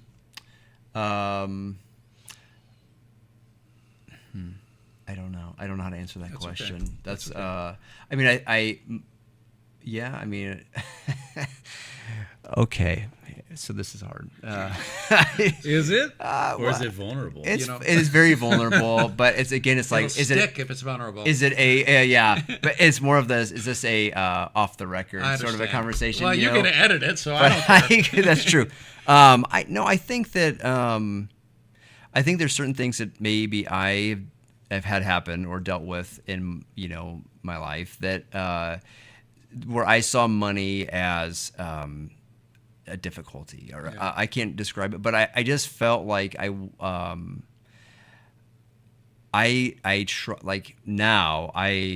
struggle with this because I have a spiritual director who actually happens to be Father Christopher Barrick, which is interesting, That is so cool. But Tell him hi. I will, and so does Jonathan knows as well. But I think that there's you have to provide for your family, and there's those things that come in. But I very much I don't want to even say this, but I would, and my wife would admit it too. But if I felt like I needed to give away all of our money, I would. Yeah. And I think she gets very afraid of that because she sees me sometimes have a knee-jerk reaction and give something, and she's like, "What are you doing?" And so I there's a wound there. Yeah. That I have to address, and so I don't see great awareness. Yeah. So I don't see them. Yeah. Anyway, I don't even know what I'm talking about. Thanks for sharing that. And yeah. The only reason I share that with you because I struggle in the same way, but maybe in an opposite view. Because the reason why I held on to Walmart so long is because of the dollar signs. My view was to do better than my brothers, was to accumulate. And you know what I learned along the way? It was never about what made me happy was that money, right? You could say security, but I've seen people, and especially people that work in corporate America that make millions of dollars. It's not the amount. It's who they are. And it's what they give back, matter this much or this much. So you say you don't care about money, but I don't know how many people have their own barn, right? So I could say you're extremely wealthy, and I don't know your circumstances, right? Do you see? I do. So does it bother you that people judge you that way, or is it something internal? Because, and you don't have to answer that, because I mentioned to my wife, we downsized twice. My niece was killed in a car accident, my brother Dave in Kearney. And I talk about this all the time because I loved Tosh. She was amazing, fiery red hair and great golfer. And we have a golf tournament for her every year in Kearney. But she was killed in a car accident July 5th, the day after her brother got married. And here we are going to a funeral after a wedding. Just a worst case scenario. And here I was living on an acreage in a huge Morton building out by Denton. I had the best toys a person could have, right? And I realized I could never see Tasha again, right? You suddenly realize what matters. But I'm not going to justify it and say, well, by downsizing, that was the right thing to do. I don't know if it was or not, because, I had an auction, and my brothers, are you guys getting a divorce? Is one of you dying? Why are you leaving? We downsized to a house in Lincoln, and we downsized again to a smaller house. And guess what I tell my wife? Oh, man, I wish we had I can't have people over. I'm kind of embarrassed the size of house we have. Do you see? I'm cursed with the opposite, right? When what really happiness is bloom where you're planted. Whatever you have, whether it's wealth. And don't deny the person that thinks it's amazing to have the big house what they have. And don't question the person that says it doesn't matter, that it doesn't matter. I struggled with that. And I can't tell you that I'm over that struggle yet, because, I would love to have a swimming pool, and I don't, right? I did in Denton. At the time, that's what mattered most to me. And I was given a defining moment with Tasha's death. Wow. Yeah. Thank you for your vulnerability there. Well, explaining that. It's a gift she gave us. She gave me a gift to understand that spending all the time out there with the toys wasn't growing me closer to people or to him. It was actually distancing me. And but that's my recollection. Yeah. Nobody else's. And so, yeah, that's interesting. So I hope that helps you when I think of corporate America, because I wish I could tell you that the only reason that I did well in corporate America is I made a lot of money. No, that was the initial thing that got me the doorway to go through. Yeah. But what got me here in front of you today is realizing that I can give that up. Yeah. And you have this gift, like we talked about gifts earlier, of like helping people recognize their value and what their strengths are, and it doesn't really matter where you do it. Everybody's human, and you're helping them to recognize that. And no matter what income level. And that to me is some of the greatest hang-ups we have. But I will tell you, the people that I coach about this, they will give me reasons why money is important. I want to send my kid to this school, not to that school. Why have you ever thought of homeschooling? And then there's always reasons for that. So I've heard it all. I've heard 1,000 excuses for being this way or that way. And what it comes down to is I cannot change the person on what they truly believe, but I can show them other ways. And then when they're ready, the student is ready, the teacher appears, right? So thanks for sharing what you think about that. I know that was a vulnerable time for you, because I know you struggle with that. But corporate America is not evil. Corporate America is not evil. I know a lot of great people. Joanne Martin was one of them that passed away 2 years after she retired. She could have had the most perfect life, but you know what? She chose to be with her family, with her daughters. And then when she found out she had cancer, it was the worst loss, but it's the greatest gift to the rest of us to understand that life is short. And I think Bill Lester, who followed after Joanne, he retired shortly thereafter because he started looking in the mirror and saying, what is life about? There's not a CEO in this world that doesn't do it, but they had an opportunity and they took it. Who am I to deny them their huge salary? Good for you. And a shout out to my dad. He was he's alive, but he's a very successful businessman, and he's just very good at it. Yeah. He's very good at running a business, and he cared about people. And I would watch him when he was working, how he treated people. Yeah. And I have a lot of people that would come up to me and tell me how they like my dad, what he did for them as a company. But he was. I think some people are very good at business. Yeah. And he wasn't. It wasn't about any money that he earned from that. It was about I want to say like the game. Yeah. It was like he was very good at it, and so he could keep doing it. Yeah. And it was changing people's lives because he would help them with their families, and they got paid incomes and stuff like that. So. I think recognizing there's that wound, right? I got to recognize that money is not bad. I see that. Mike, I have a Catholic uncle, a priest. He's 94 years old. We just went up to see him in Minnesota. He's finally retired. He came back from Venezuela after 40 years. He was a missionary priest down there, and went through hell. Was threatened, close to death. Would come back to the States being followed, and then go back down there, and the military would listen to his sermons to make sure he wasn't preaching wrong about the Venezuelan. I mean, he went through hell. It didn't have to do that. But he would always challenge me when I was growing up because I said, I want to run a big farm, I want to do this. And he's like, and he would always challenge me. He's like, well, wealth is not where it's at. And I could never understand that. I'm like, you don't get it, Father. You need wealth. And because we send you money down to Venezuela, we need, I would always justify it. But what he was trying to show me was his view of the world. He saw extreme poverty and people who were grateful for $5 to last them 30 days. And he did funerals and weddings. That's all he did down there, and baptism. But all that to say, his view was different than my view. I couldn't relate to it because we were sending him money down there. I thought he'd be happy that we were doing well, right? Synergistic. And he would never call me out and say, you're wrong, you're a sinner. But he would always try to get me to see his point of view and what he was dealing with. I couldn't fathom that. I can't. Living in the United States, and he would say this, you have so much, you have no idea. You have so much wealth. And I'd be like, yeah, go away, Father. But to this day, I realize now the calling and the gift that he had. He always went back, even when people said, you're crazy. And he was this close to death. I put him in the book because he was unleashing his amazing by doing what he was called to do. He was very loud, very boisterous. I've put in there one time, he scared us because he would he'd yell, and he was very animated, right? But that's what they needed down there, and they love him and they miss him. That was his calling. So he doesn't get the wealth thing, and I never tried to let him see, and he never tried to tell me I was wrong. He just always said, "There's another way." That reminds me, Father Robert Barron, I think, has a comment where he talks to these CEOs, business, legatus members, things that are, and he said, the poor need you. Like the poor need you because you can help them financially. But he said, you also need the poor to kind of help you recognize what is real in reality. So what do you think of legatus? You can edit this. I'm not saying good or bad. I think... So I've actually changed my tune. So backstory of going to the reservation, I remember coming back from the reservation and attending a, what was it called? Like a coronation ball or something. Oh gosh. Tuxedo, Opulent. white gloves. And I was so angry.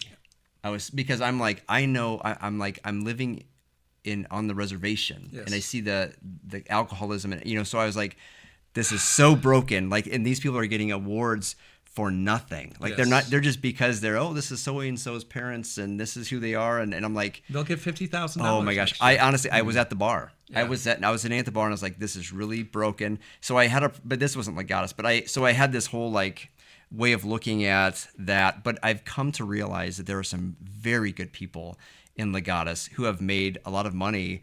But that's just because they were good at what they did. They were rewarded financially. Some people are very good and they never get rewarded, but they have taken that money and they have done some. I mean, there's programs and nonprofits that have been built up because of that money. So I can't judge, right? Yeah, I can't judge that. Well, to the opposite, there's plenty of poor assholes out there too. Yeah.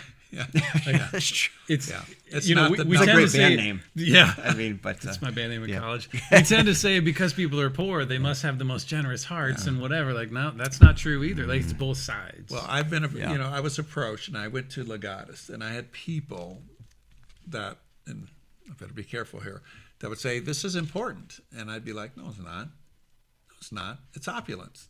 It's show. Let's take the money for all this great food and let's give it away, and I was holier than thou. Well, part of it is I didn't want to join something that I had to do. And I was being a hypocrite, right? Just like you said. Yeah. Let's look at the good that they do. So I'm not a member of legatus, and I use that thing. What you just said there was exactly my initial knee-jerk reaction. I don't get it. I think it's too much. And really what it was another way of saying thank you for your generosity. And at your level, who much is given, much is expected. I get that. You have to go through those hoops. And so I struggle with the same things you do, Mike, maybe just in a different way, but it's still a struggle. And God give me the perseverance and the patience to understand the other side. That's all I think that's the Christ inside of us, right? Yeah. That is probably calling both of us to understand and to recognize. And it's all about don't judge. Yeah. Like whatever I gave them and I didn't give, that's my plan for them. Yeah. And that's their path till salvation. Absolutely. So don't judge them and just bloom where you're planted, do Yeah. what you can. But so there's like, I think that's God inside of us. Yeah. No, that's, and it's even like, now, it was funny because I rolled up in a luxury vehicle, right, as an executive coach. And it was luxury. Yeah. After the gravel roads and the mud.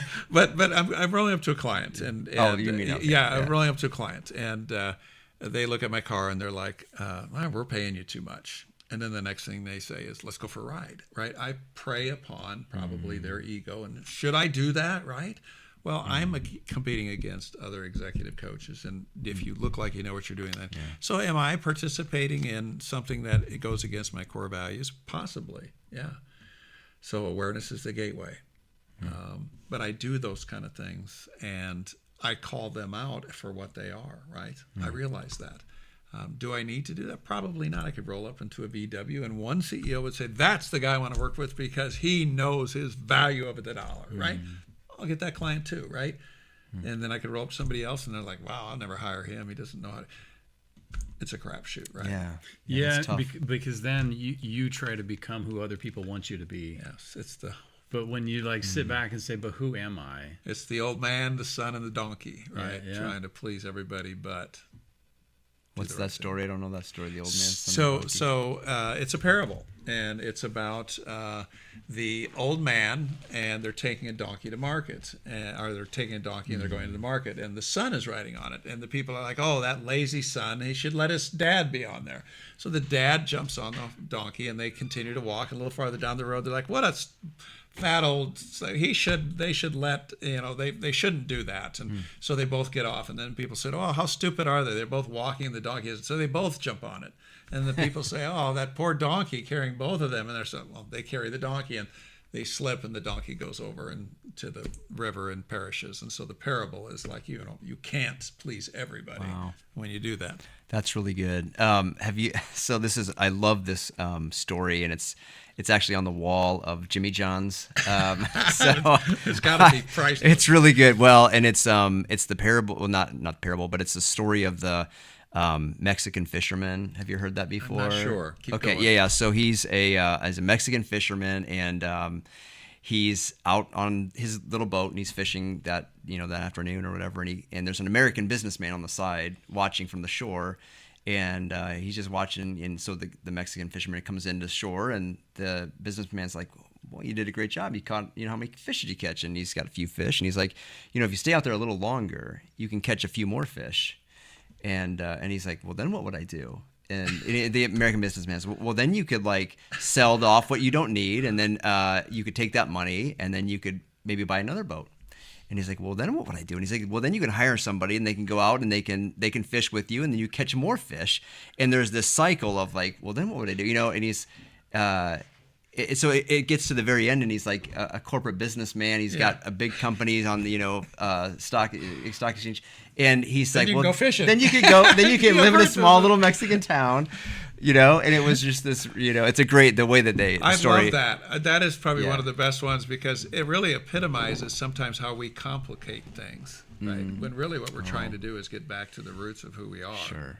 Yeah, that's a beautiful story. Yeah, I mean, but in reality, you do need money to live in this world, and as grand and as dreamy as I can be about like living off the land, and unfortunately those days have passed, and you can't really do that. Well, what I've come down to is when I look at people, and and my wife Laura has been good for me on this, because when I'm like, maybe our kids don't come over because we don't have a swimming pool, and their in-laws do, and I start to think this way, and she looks at me and she says, "Do you really want all 8 grandchildren over every weekend?" Yeah, right. Visualize this. Yes, right. Yeah. She peels back, and I'm thinking, it's really my ego looking at that and judging people for what they have and how they live their life. And I have to realize and reflect that blooming where you're planted means embracing who you are. And I think where I live right now and what I do is that. And to point a finger at somebody else and to say, shoulda, coulda, or woulda. I never wanted to be that person to do it. And then I realized you can do that no matter who you are. Even the person that doesn't do something, they're not going to say, they're fishermen.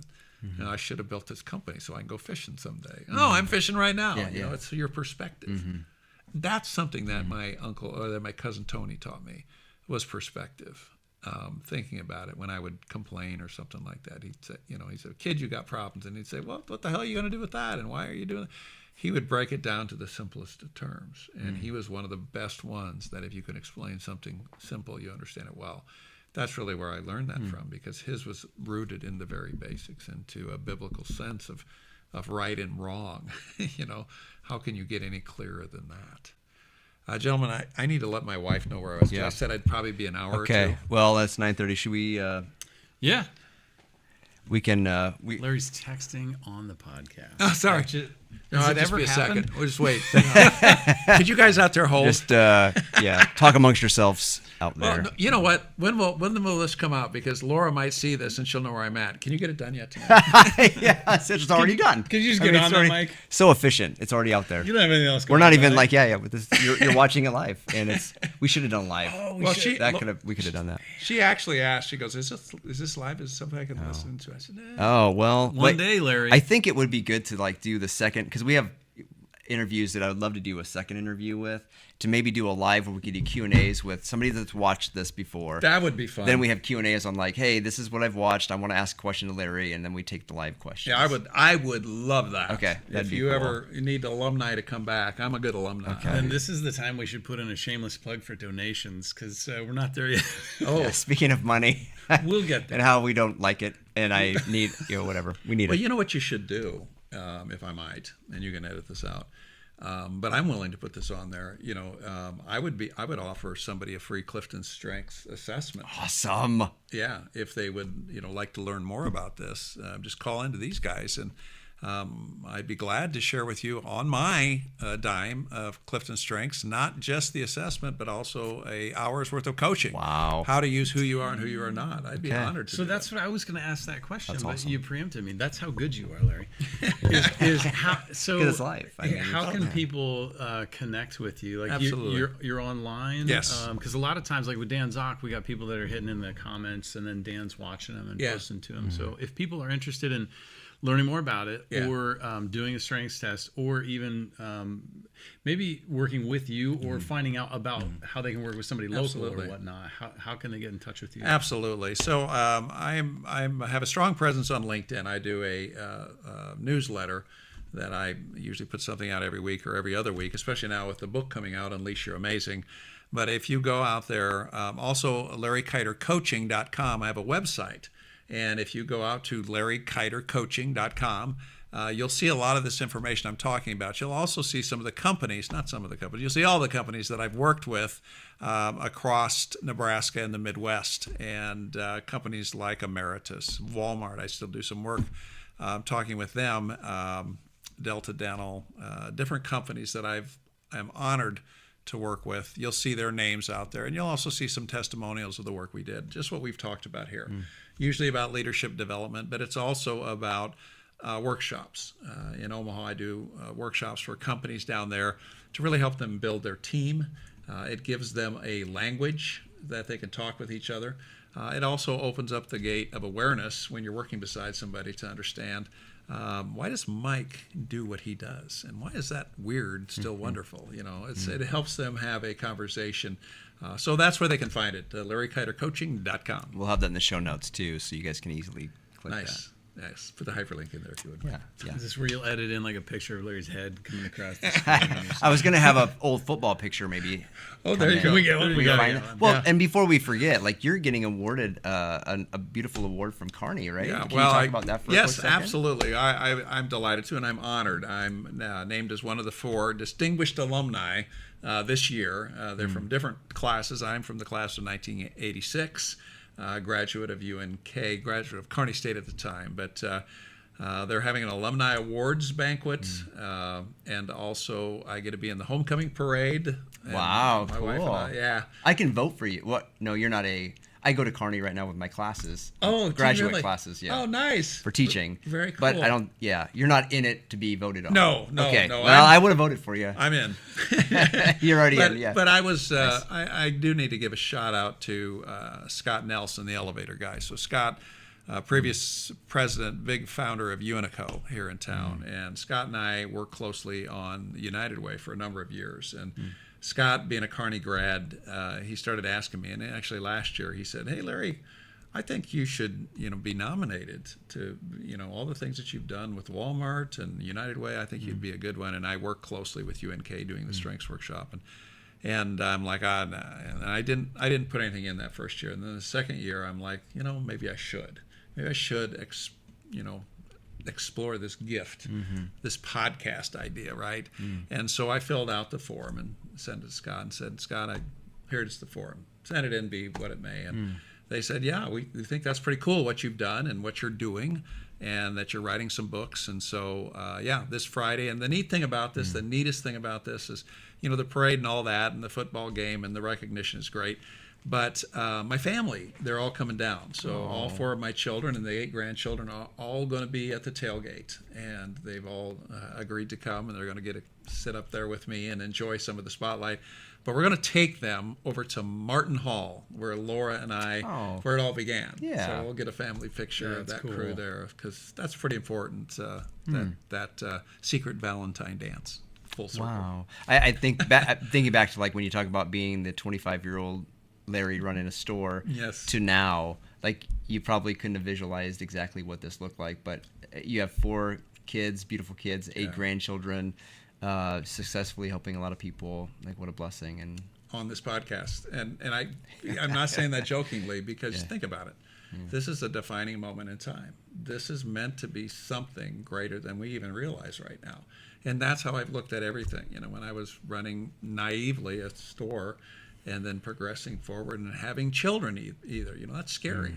But something inside said this is important. Well, something tonight told me this podcast was important. So I'm grateful. Yeah, thank you. Love all the accolades and all that, but my best work, I think, is still coming. It's here tonight. Yeah.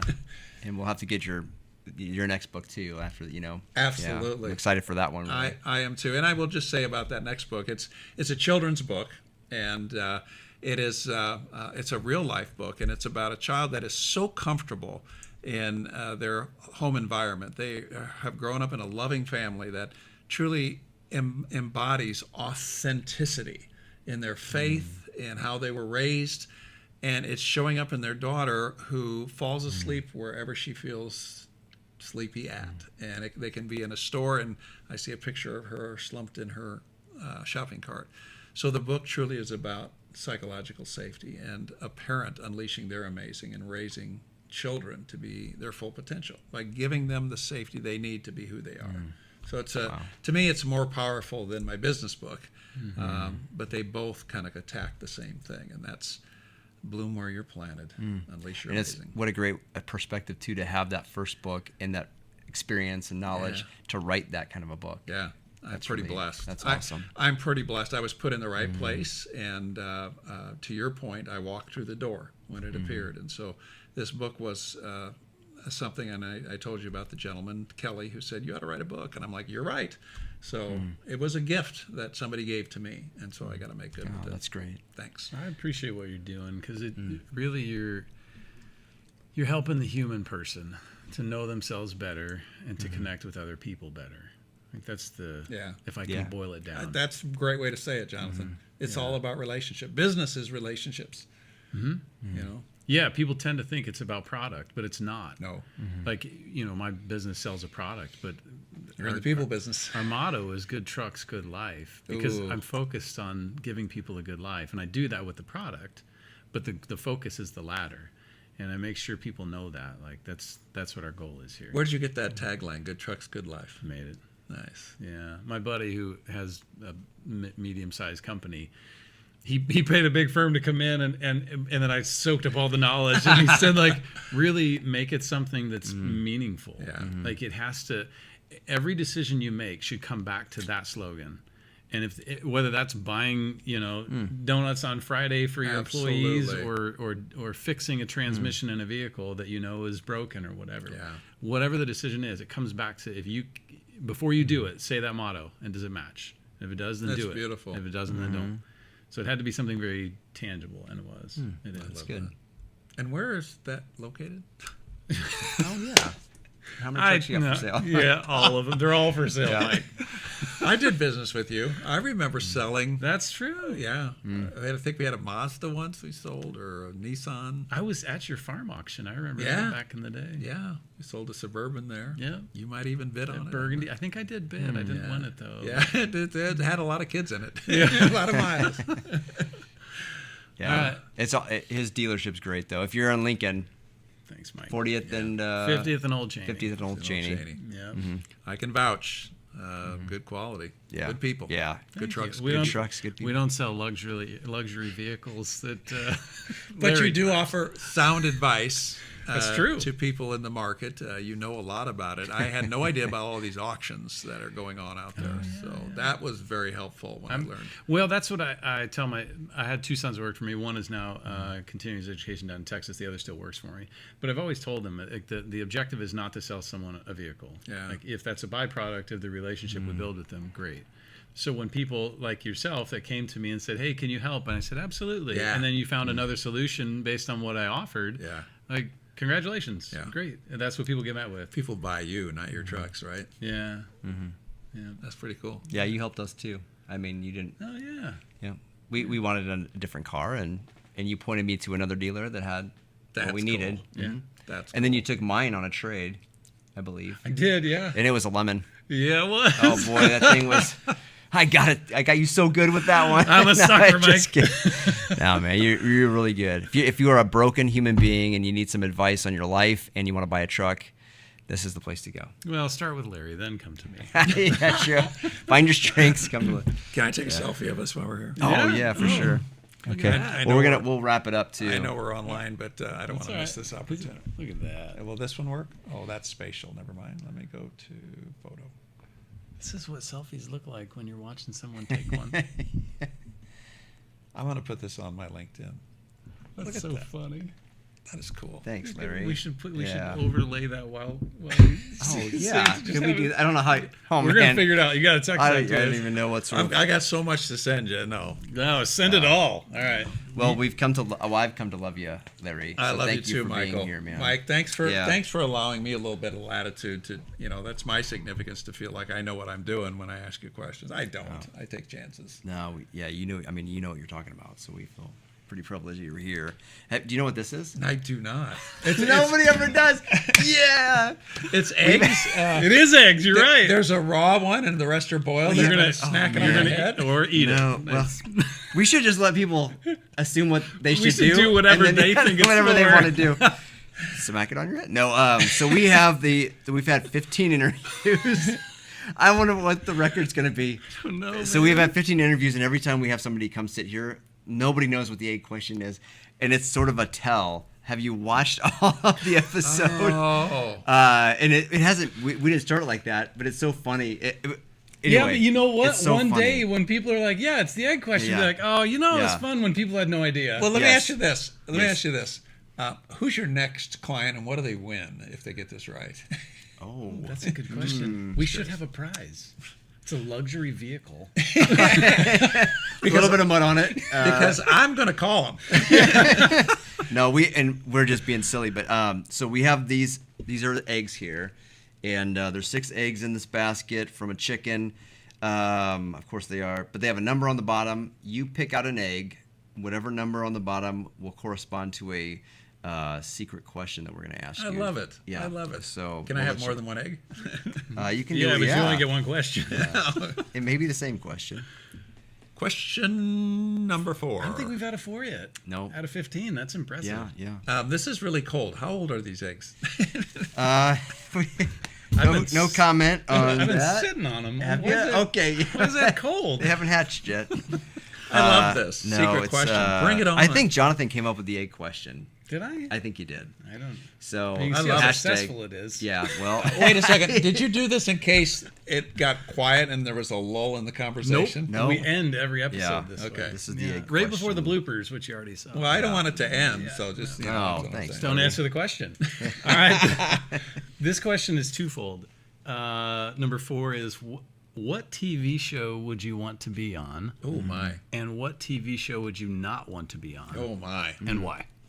Yeah. What if you don't watch a lot of TV? You got to date back to the yourself. 80s, go back back to in the the day. 80s. Oh, okay, so I can go go back back. to Seinfeld, whatever it is. Yeah. Dallas. Or, Oh, wow. There's a date. Let's see. Well, you know, I will tell you this. The fondest memory that I have of TV shows is watching MASH with my dad. Oh, yes. And that sound just resonates because I was the youngest boy and bedtime was like 9:30. But Dad would always let me stay up and watch MASH. And I think it came on like 9:30, 10 or something, or 10:30. It might even be late. And Mom would be always like, well, as soon as this is over.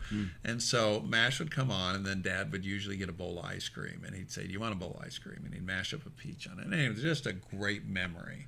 And then, you know, of course, MASH itself, the show was legendary. But everything that comes with that show comes with the memory of my dad, Joe Keiter, who, you know, my son is Anthony Joseph Keiter. So a little bit of him is in the lineage, too. So that would be the show that I would take with me forever. The shows that I wouldn't, there's so many. There are so many. And if I have to give you one, it would probably be like these news shows, or you know, where they're like celebrity shows where they talk reality? about. Yeah, they're like, you know, the one guy who's always in the know about. He really said that, and they take pictures of these celebrities and they show them on there, and they're always the latest things about celebrities. the TMZ. TMZ, yes, yeah, thank TMZ, you. Yeah, Yeah. TMZ. Yeah, It's a company in town. Never mind. Those are the ones that it's just the epitome of who cares, you know. Yeah, right. I don't, and I really don't. You know, we get cable for the football games, I guess, and news channels, I guess. So pretty boring. Pretty boring. Thanks for sharing about your dad. I mean, we didn't really get to talk about him, so maybe Yeah. the next time we can kind of go into that. Be honored. He's a good man. His birthday was was January 8th, and every December 8th, I thought it was December, and I would call him and I'd wish him a happy birthday when I was in college, and he'd say thank you. And one day my mom said, you know, it's not his birthday until January. And I'm like, why the hell didn't he tell me? Does he know when his birthday is? love that. And my dad would laugh. And so every time after that, till the day he died, I'd call him on December 8th, one month before his Which is a birthday. feast day. It's exactly right. And I would recognize, it was my recognition of his birthday was December 8th. And my sister called and I said, she said something on December 8th. And I said, oh, it's Dad's birthday. And she laughed. She goes, so your observance of his birthday. So Wow. thanks for What asking. is that the Assumption? Immaculate Conception. It's Conception. Okay. Thank you. Okay. Yeah, I that's think it was great. Conception. Oh, that's really neat. So I got to ask Mike, what TV show would you be on? Oh gosh. What TV show would I be on? Fall Guy. Ooh, Remember that one? Yeah. Fall Guy was Yeah. good. That was a good one. That's a good What one. would you not be on? 90210. That you just knew that off the top of your head. Well, because I was wondering if he was going to say it. I don't know that way. What about you? I would be on the mid 1990s Saturday Night Live. Yeah. Yeah. Oh I yeah. would love to Farley. be on that. Yes. Is that Farley? Oh yeah. In a van down by the river. Eating government cheese. What would I not like to be on? And any soap opera? Yeah. Golden Girls, maybe. No, I would be on Golden Actually, Girls. you would It like- was pretty I- awesome. Three's Company. I would be on Three's Company. Would you really? You kind of look like Jack Tripper. Thank you. Yeah. Thank you. I appreciate that. I mean, What about Al Bundy? I wouldn't be on that show for a lot of reasons. I understand. Man, I watched that show growing up. Yeah. Did not do me a service. No. Yeah, it's pretty bad. Yeah. I mean, growing up with MASH, how old were you when you guys watched it? So I would have been 16 years old when I have those memories. Okay. Dude, MASH, my dad and I too. I mean, he was military for 20 some years. Yeah. But I watched every episode of MASH. Every episode. Yeah. It was phenomenal. It was on. I mean, I think it's still on today. I don't watch it today, but back then it was every episode was new. Think about it. Oh, Oh, wow. yeah. Yeah, no And kidding. then when Trafford changed out, Yeah. it was kind of a soap opera in itself. But we lived there. The other one that my dad kind of made fun of was Hogan's Heroes. That might be for your guys' stuff. No, I watched Hogan's Heroes. Yeah, but Dad watched that. He was in the middle. He was in actually in World War II, and so he would watch that. My grandfather was in the World War II. I just always wonder, like, did these guys ever serve in the same company? Or something. You never know. Like, The odds are probably they crossed paths somewhere. being from Nebraska and everything. Yeah, exactly. I love hearing the things. Some of them talk about it, some of them don't. But what a lesson to learn. Think about if we had to, do when we were coming up, if we would have had to done some of that. I can't imagine that. No, I can't imagine. Yeah. Being away from your family when you have kids and stuff. Yeah. Yeah, the sacrifices and so I think what a gift we have and what a gift you guys have here, what you're putting together. Thank you. I hope you see the wonderful in it, and I know it's work. That's a W. Work, wonderful, weird. But I hope you see what this is, because it gives people like me an opportunity. It gives a voice, right?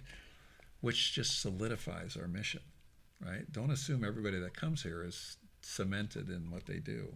By sharing it, by talking about it, we become deeper in our resolve to do that. So thank you. Wow. Thanks, Larry. Yep. My pleasure.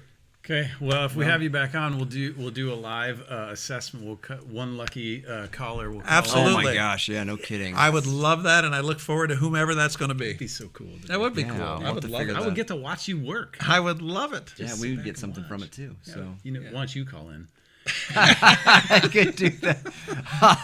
We'll have one of our coffee guys call. Mike in. could be like, Yeah. "Hello, my name's Charlie." Well, Mike. That would really be funny. I look forward to it. Okay. Thanks let's so make much that- for being yeah. on, Larry. Let's make that from Okay. now on. Every guest's right. 80s up. That'd be awesome. Okay.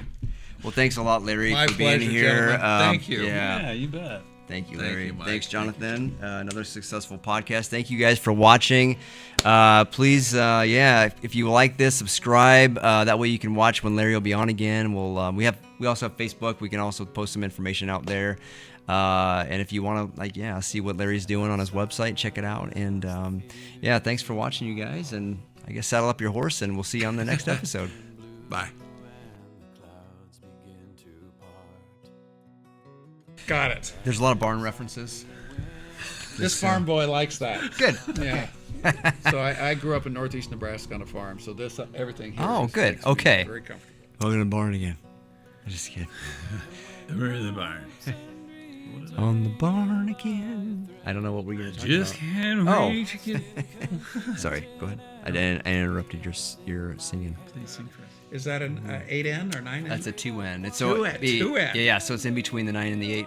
It's fun. Yeah, it runs really well. I So- grew up on one of those, and we put a ramp, two fence posts with boards on the back, and that's how we hauled rocks out of the field and stuff like that, and popped wheelies with it. Oh gosh. Well, they go up pretty easy. You pop that clutch, they go pretty quick. So 4 boys in the family, right? So 4 boys, 4 girls, Oh. and so the boys learned a lot about what those things could do. I was gonna say, well, welcome. We just had. I wanted to say Tim Todd. Tim would be so excited to Yeah. hear that. Tim, we're gonna have you on the show one of these days. The first ever commenter, probably. I think so. I don't even know where you're from, Tim. Earliest adopter. We'll call you that. Yeah, it's a long. But I was in IT we have a for. couple hours. I was in IT. You see what he did? He just turned the interview on you. Yeah, wait a minute. That would be really strange. Like Like, spotlight. what the? Knew his material. I'm not material, but he just knew it. I don't know. I'm wrecking this. Idiot. He knows his craft. Dude, He's I craft. don't. You know what I'm thinking of? I'm like thinking of like my lesson plan tomorrow. Like, what do I have to do for my lesson plan? This is going to be a really interesting interview, isn't it? Who's interviewing Like, who? who? Is that That's you? what- Me talking or you talking? Kick it. Welcome to the Tim Todd Barn podcast. I'm Tim, and this is Todd. I was gonna do like West Side or something. I don't even know what you're supposed to do, Crips but I and was doing the T. Bloods. Tim Todd. Tim Todd. Tim Todd. No, Thanks, Tim. So I'm Long, he's got the ponytail. can't trust the ponytail. Yeah, no. Yeah, well, and what's wrong with that? I don't know. yeah, Not sure where you're going there, Larry. yeah. Well, no, I Just already kidding. went there and I'm back. Yeah, that was quick. So, yeah, I know, right? Yeah. So, Nailed it. All right. Okay, that was good. Oh, we should have. What? That awkward. What? Okay. All right. Roll it. that's amazing, Mike. What's your weird? What makes you stand out with people? Hey, look at me. I don't know. That is weird. The interview is about you, Larry. Like, Well, it will be. Don't worry, you can tell already. When he's done with you, I'll be like crying by the end of this interview. Imagine what. You should write a book, or you did. Yeah. And maybe we could talk about that, Chick. It's coming out. The child's book. I can't name it yet. So, so this is what we look like on camera, Larry. You look amazing. So tan. I Maybe- know. Wow. Like $1 million. I look Irish and pale. Look at that. Hey. I look homeless. I mean, Yeah, but that's on and off. that's camera. And it's just a mic thing. maybe You the know- kids say 6'7", 6'7", just so you know. 6'7". Do you know what I'm talking about? 6'7". I do. My granddaughter taught me 6'7". I know. And they laugh their butts off whenever they Yeah. say, "Grandpa 6'7". Guess how tall my son is? He's 6'7". Is he really? He's actually 6'7". Do you go up to No, Yeah, now he right. starts telling people 6'8". He's like, I don't want to get. But really, I can't think of anything. You can make up stories too. Exactly. We're not opposed to like. These two guys, Mike and John, I couldn't believe it. How are we going to prove they're not true? I mean, Exactly. honestly. Nobody watches anyways. My sister's going to be watching. Okay. Jonathan is, he's been doing this stuff for a long time. He's influenced me. Well, I'd probably not for the better, but I did. Whatever. We'll bring it. Yeah. Or the best prayer ever, the Memorare. That's my personal favorite. Well, if you're throwing out favorites. Yeah. And now here's another guilty. I mean, Jesus mentioned something about the Our Father, but I'm not going to name drop. Yeah. Right. Oh. I ask all these things in Jesus Christ's name. Amen. Amen. Also, Holy Spirit, amen. Beautiful. Take this burden from me. Be my strength.